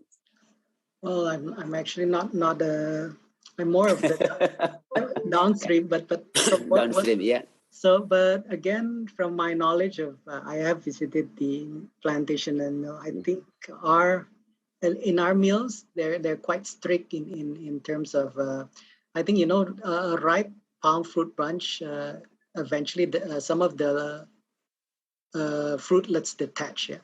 Yeah. So I think the harvesters are supposed to count the fruitlets that drop. So different companies have different, some, if it's 3, you see 3 FFP fruitlets drop, that means it's time to harvest. Some have it at a higher count. So I don't know, since I'm not an expert, I would not comment, but it's definitely the industry, the mills do implement this loose fruit. They count the loose fruit and then they encourage the farmers to only harvest the bunches that have ripened. So I think that is quite, again, sometimes in smallholders, they might not be disciplined. Maybe the Hari Raya, the holiday coming, they need money.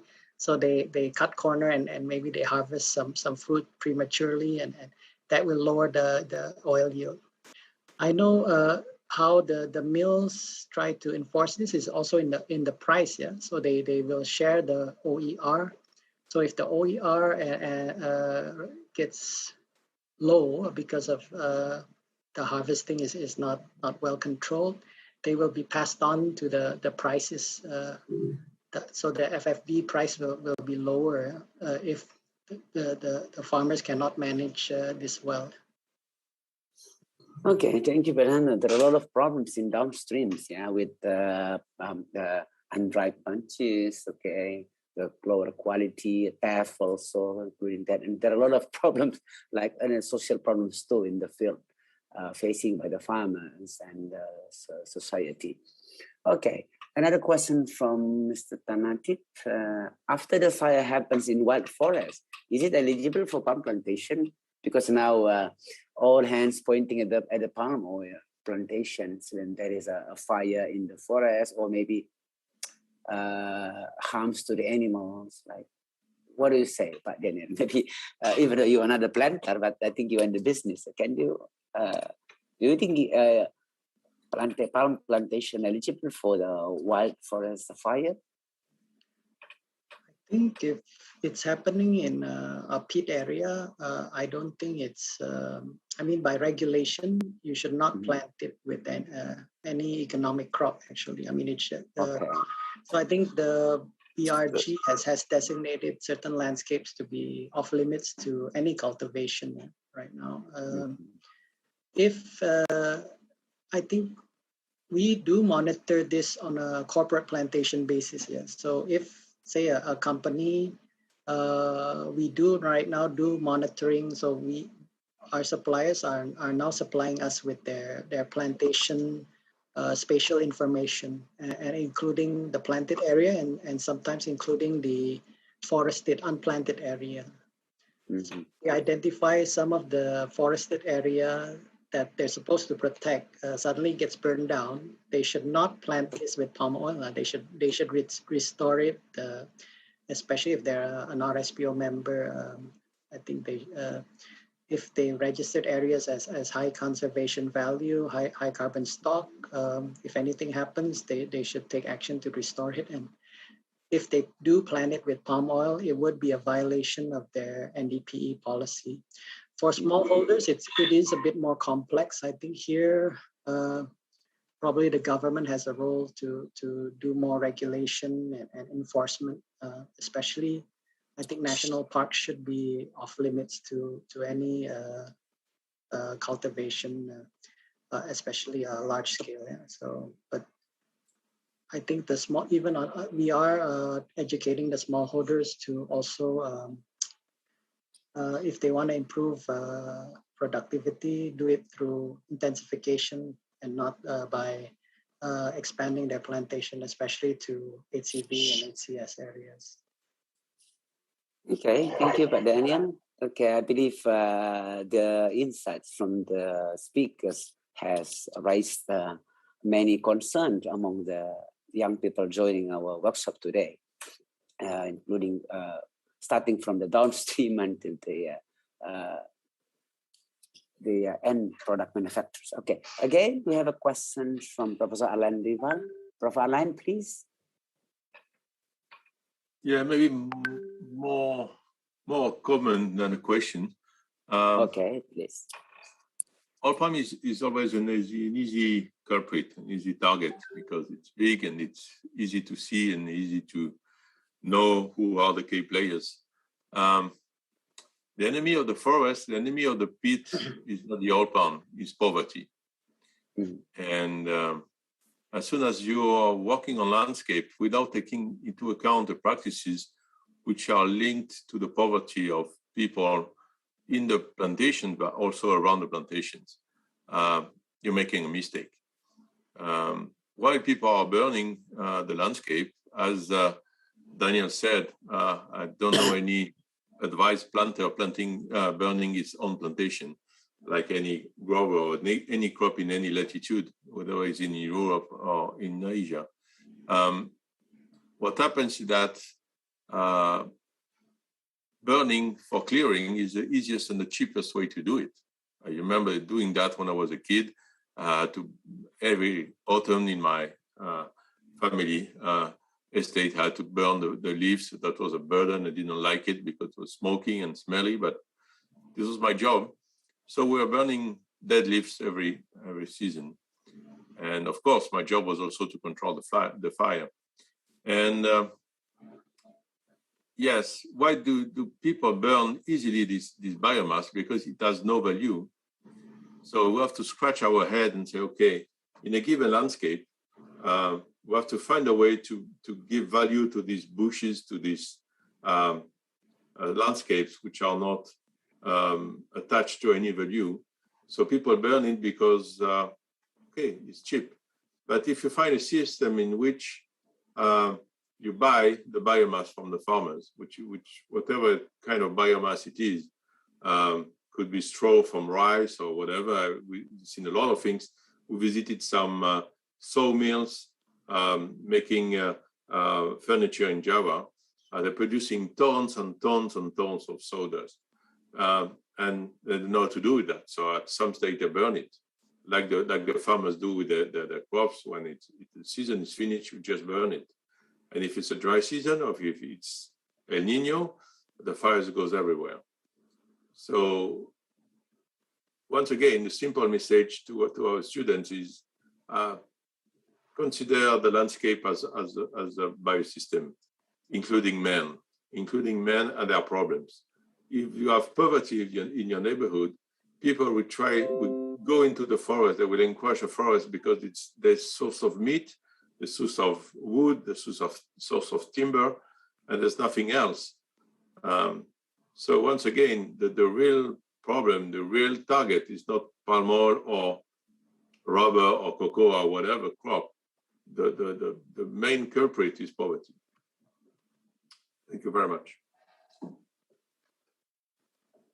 Thank you, Prof. Arline, for the comments. Okay, now we have addressed some issues like Prof. Arline said, because plantation is a big area. We know the player, and it's very easy to be blamed on the disaster that we have. Okay, we have one question from Wong Jinwan. Hi everyone, I'm Jinwan, a student from Nanyang Technological University, Singapore. This question is directed towards Pak Daniel. Aside from choosing RSP or labeled palm oil, what role do you think consumers in countries like Singapore can do to support sustainable palm oil? Yes, other than just buying RSP or labeled palm oil, what do you think they need to do? Customers, yeah. Consumers. No, I think they should be well informed. Yeah. Again, I mean, these days, I mean, it is sometimes we live in an age where information is very easily available, but not necessarily correct or in-depth information. Yeah. So I would encourage, like in Singapore, I mean, I have lived in Singapore myself for the last 20 years, but I can imagine if I wasn't in the industry, I would probably know very little about the palm oil and the issues it faces. So again, I think sometimes palm oil has been unfairly unfairly treated by yeah, I mean unfairly treated, yeah, because I mean the plantations are actually very sustainable. They're there for the last 30 years. They continually produce. You can replant them for another 30 years. I mean, all the scientific data show that palm oil is a sustainable crop in terms of agriculture if managed correctly. I think in terms of it tends to be there's a lot of misinformation on palm oil, for example, that it causes fires, etc. I mean, people causes fire, not palm oil. So I think what I would encourage is to I mean, be educated, not just read the latest opinion piece by a newspaper, but also study. I mean, if you're a student studying sustainability issues, know what's actually happening in the landscape, in Indonesia these days, a lot of the deforestation is not happening because of palm oil. I mean, there's a lot of mining, there's a lot of expansion of urban areas happening, and they're bigger issues. I mean, again, also, if you want to protect the forest, for example, I think we need to think of a way to value these forests. Yeah, I mean, again, because of the, like Professor Allen said, prosperity. I mean, Indonesians, there are 300 million Indonesians aspiring for more prosperous livelihoods. Yeah, and for most of them living in the countryside, they have to turn to agriculture. What is it? What is we need to think about mechanisms to balance. I mean, if we value standing forests, are there ways to compensate conservation? For example, I mean, maybe carbon schemes to pay out for conservation of forests instead of conversion of agriculture. So these are issues that could be tackled. And so I think for, well, not only Singaporeans, but everybody, I think even Indonesians, a lot of Indonesians don't know anything about palm oil. They just believe that palm oil is good or bad, depending on their what they choose to study. But I would just encourage everybody to study something in depth. Also look at both all arguments, both the critics and the industry, and hopefully you can also contribute ideas to make not only our industry but our world more sustainable.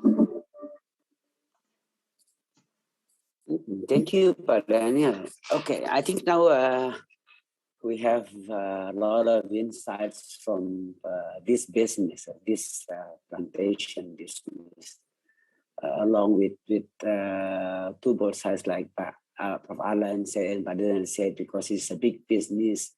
Usually when there is a problem like the poverty in the field or GTSR, the plantation business is the first to blame, because it's very easy to see them, to see the activity.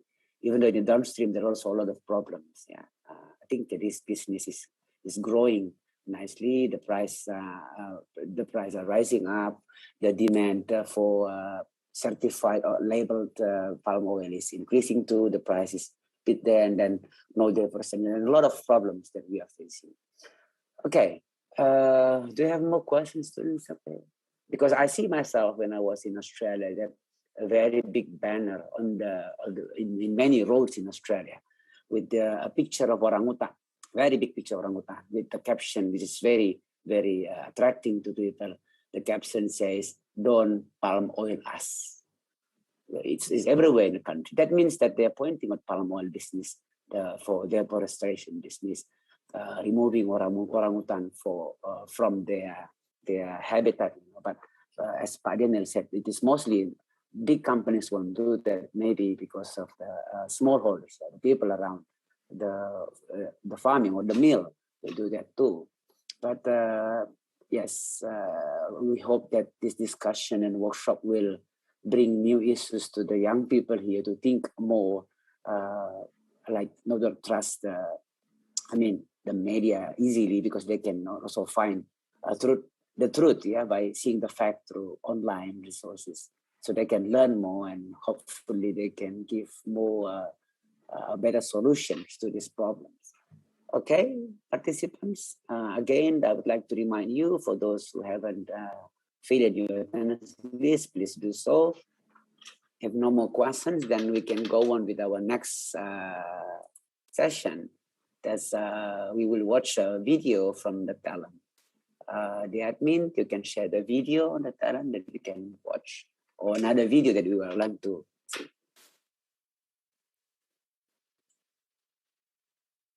Okay. Yes. Hello everyone, we are here from Group 1 from the Sustainable Workshop, and we are here to introduce our group members. So the first one is our lovely member, Cynthia Klinta Sinoraya, and she is from Unja, and it is in Indonesia, and she is majoring agribusiness. Hey guys, now let me introduce you to this amazing girl from France.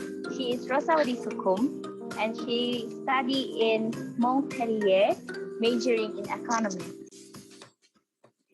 Hi guys, I'm very pleased to introduce my lovely girl. Her name is Evelyn Sinta Situmorang. She is from Indonesia, from Busu, and she is major in English literature. Yes, and actually there's another member of the group that unfortunately cannot attend. The first one is Mr. Faizan Ahmad. He is from UAP, and that is in Pakistan. And we have this amazing girl, and her name is Nur Atikah binti Mokhtar. She is from UMM, and it's located in Malaysia. And our last group member named Lin Vu Khan. Lin Vu Khan, he from University of Agriculture and Forestry, Way University in Vietnam. And this is our group. Yes, that all from our group members, and we already get to know each other, and we are ready to join the sustainable workshop that is held by CR Talent, and we are also ready to decide what impact we will have on the earth. Thank you. Thank you. ขอบคุณค่ะ Merci.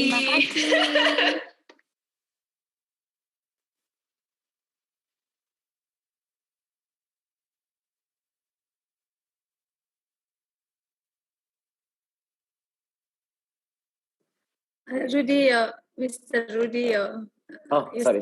Yeah. Thank you. Thank you, Evelyn. Very nice video, introduction video to the participants. We are very happy to have you around. I believe that all groups, all participants have a very enough insights from the speakers.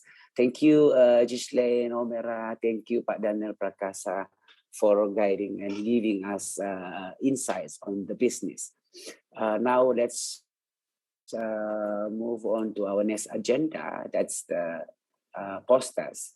I want the participants grab your phone again, go to www, and again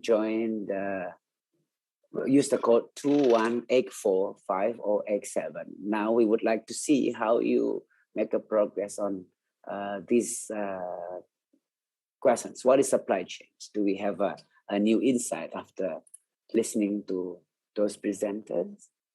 What is supply chains now in your mind? We have one response from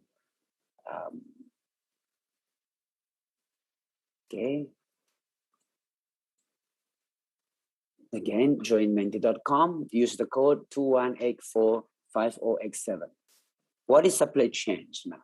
Does it change your mind after the workshop or still the same? Okay. We have 53. Okay. Now, agents and companies, many interlocking steps, fresh fruit bunch moving. Okay. Production distribution. Okay, we have 2 participants responding to these questions. We wait for more participants to respond. Please give us your ideas. What is supply chain?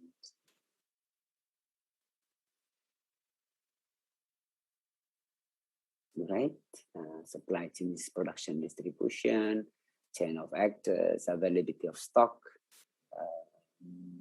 system and management, continuous flow,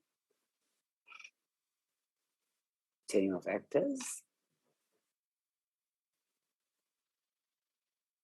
Okay, 9 participants responded. End-to-end system product supplier. Okay.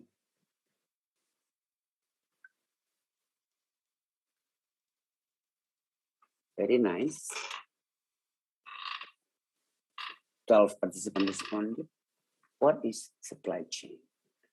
Okay, the word economic is big, so supply chain relies a lot on the economic factors or the economic aspect.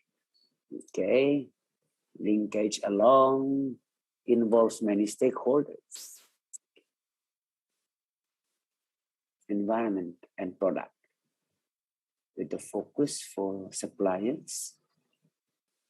It's a complex system. Supply chain is a complex system. It's a connected supplier, and it needs integrating system. But logistics, about supply links, about management.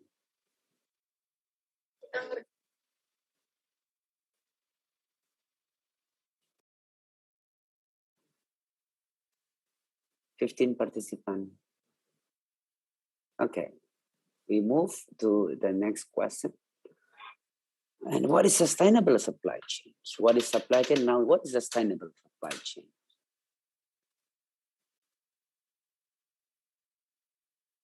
Again, go to menti.com, the code 21845087. Sorry, 21845087.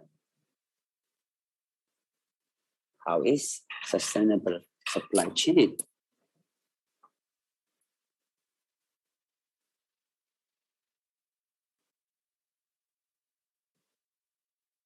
Okay, traceability. How we can trace the process. Okay, good environmental product, human profit. Okay, respect in laws. Okay, environment law. Okay, respect environment law, eco-friendly, good for environments, continuous and thoughtful, low carbon impact, low emission, continuity, profit. Okay. How is sustainable supply chain? Is a coordination of continuous and thoughtful traceability.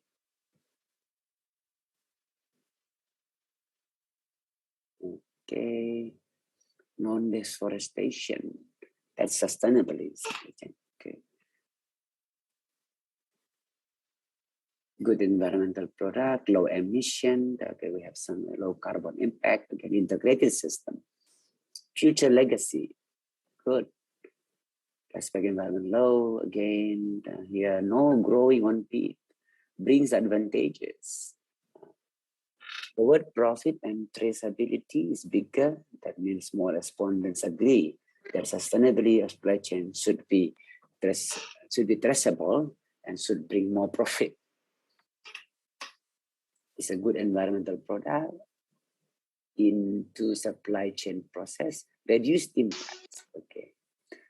All right. Okay. Last questions. We go to the last question. The third questions again. You're still in menti.com and use the code 5411464. 5411464. The link also shared in the chat room. Okay. Please click the link again and put the code 5411464.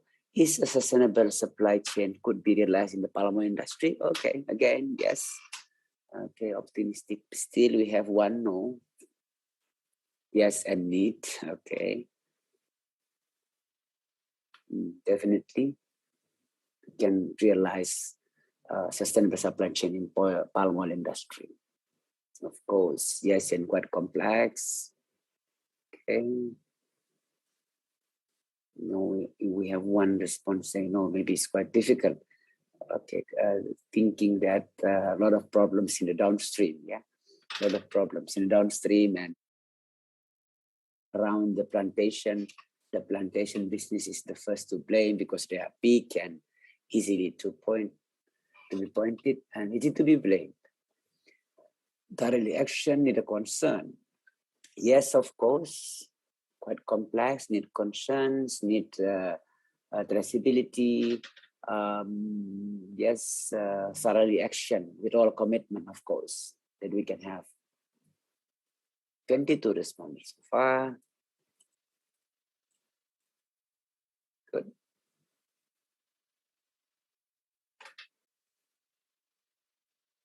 Okay, 22 response. Okay, I believe there is a shift of insights before and after the presentation. And now I think you have all a better conclusion in your mind of what supply chain and sustainable supply chain is all about. I believe you will understand more. And then I would like to share the session to the coordinator. You should join the group discussion to summarize the supply chain topic, and then your the supply chain topic should be uploaded to the link. The link is already given in the rundown. I hope you can join this. That means group Zoom account. Yeah, we are going to leave this Zoom and give the time to each group to discuss specifically about this supply chain, and submit your topic to the link already supported in the rundown. Okay, you can check that. That's all. Thank you, Ibu Gislaine Anomera. Okay, Miss Gislaine. Thank you again, Pak Daniel Prakrasa, for being with us until this afternoon. Professor Alan Rival for watching us through since the beginning to the end. Dr. Diana Khalil, all participants, students, okay, young and fresh mind. You have a tough topic to discuss this afternoon, and I do believe that you will bring a very fruitful insights to be applied by the stakeholders. Thank you. I send the session back to Ibu Diana as the host. Thank you very much, Dr. Rudy. Thank you for interestingly host all of the sessions. This is, as you said, this is a tough topic, but seems like it's not boring at all. So I hope the student can easily summarize it. Doesn't have to be a very long video. So you just put it in the very main or important things you think about, the at least 3 things that already been raised in the pre and post test. And I also would like to thank to Pak Daniel, Ms. Ghislaine, and of course USK, Dr. Muzailin, Dr. Nasrullah, and everybody in the team, and especially all of the students that is very enthusiastic to follow this one. Hopefully you will join again with same excitement for the next topic tomorrow about deforestation. Thank you very much. A very good afternoon, evening. Apa? Oh, okay. And thank you very much, Ibu Poppy Angelisa, that is still with us until this afternoon. I think before closing this session today, we can have a photo session. If you don't mind opening your camera for about 2 or 3 minutes. Sudahkah?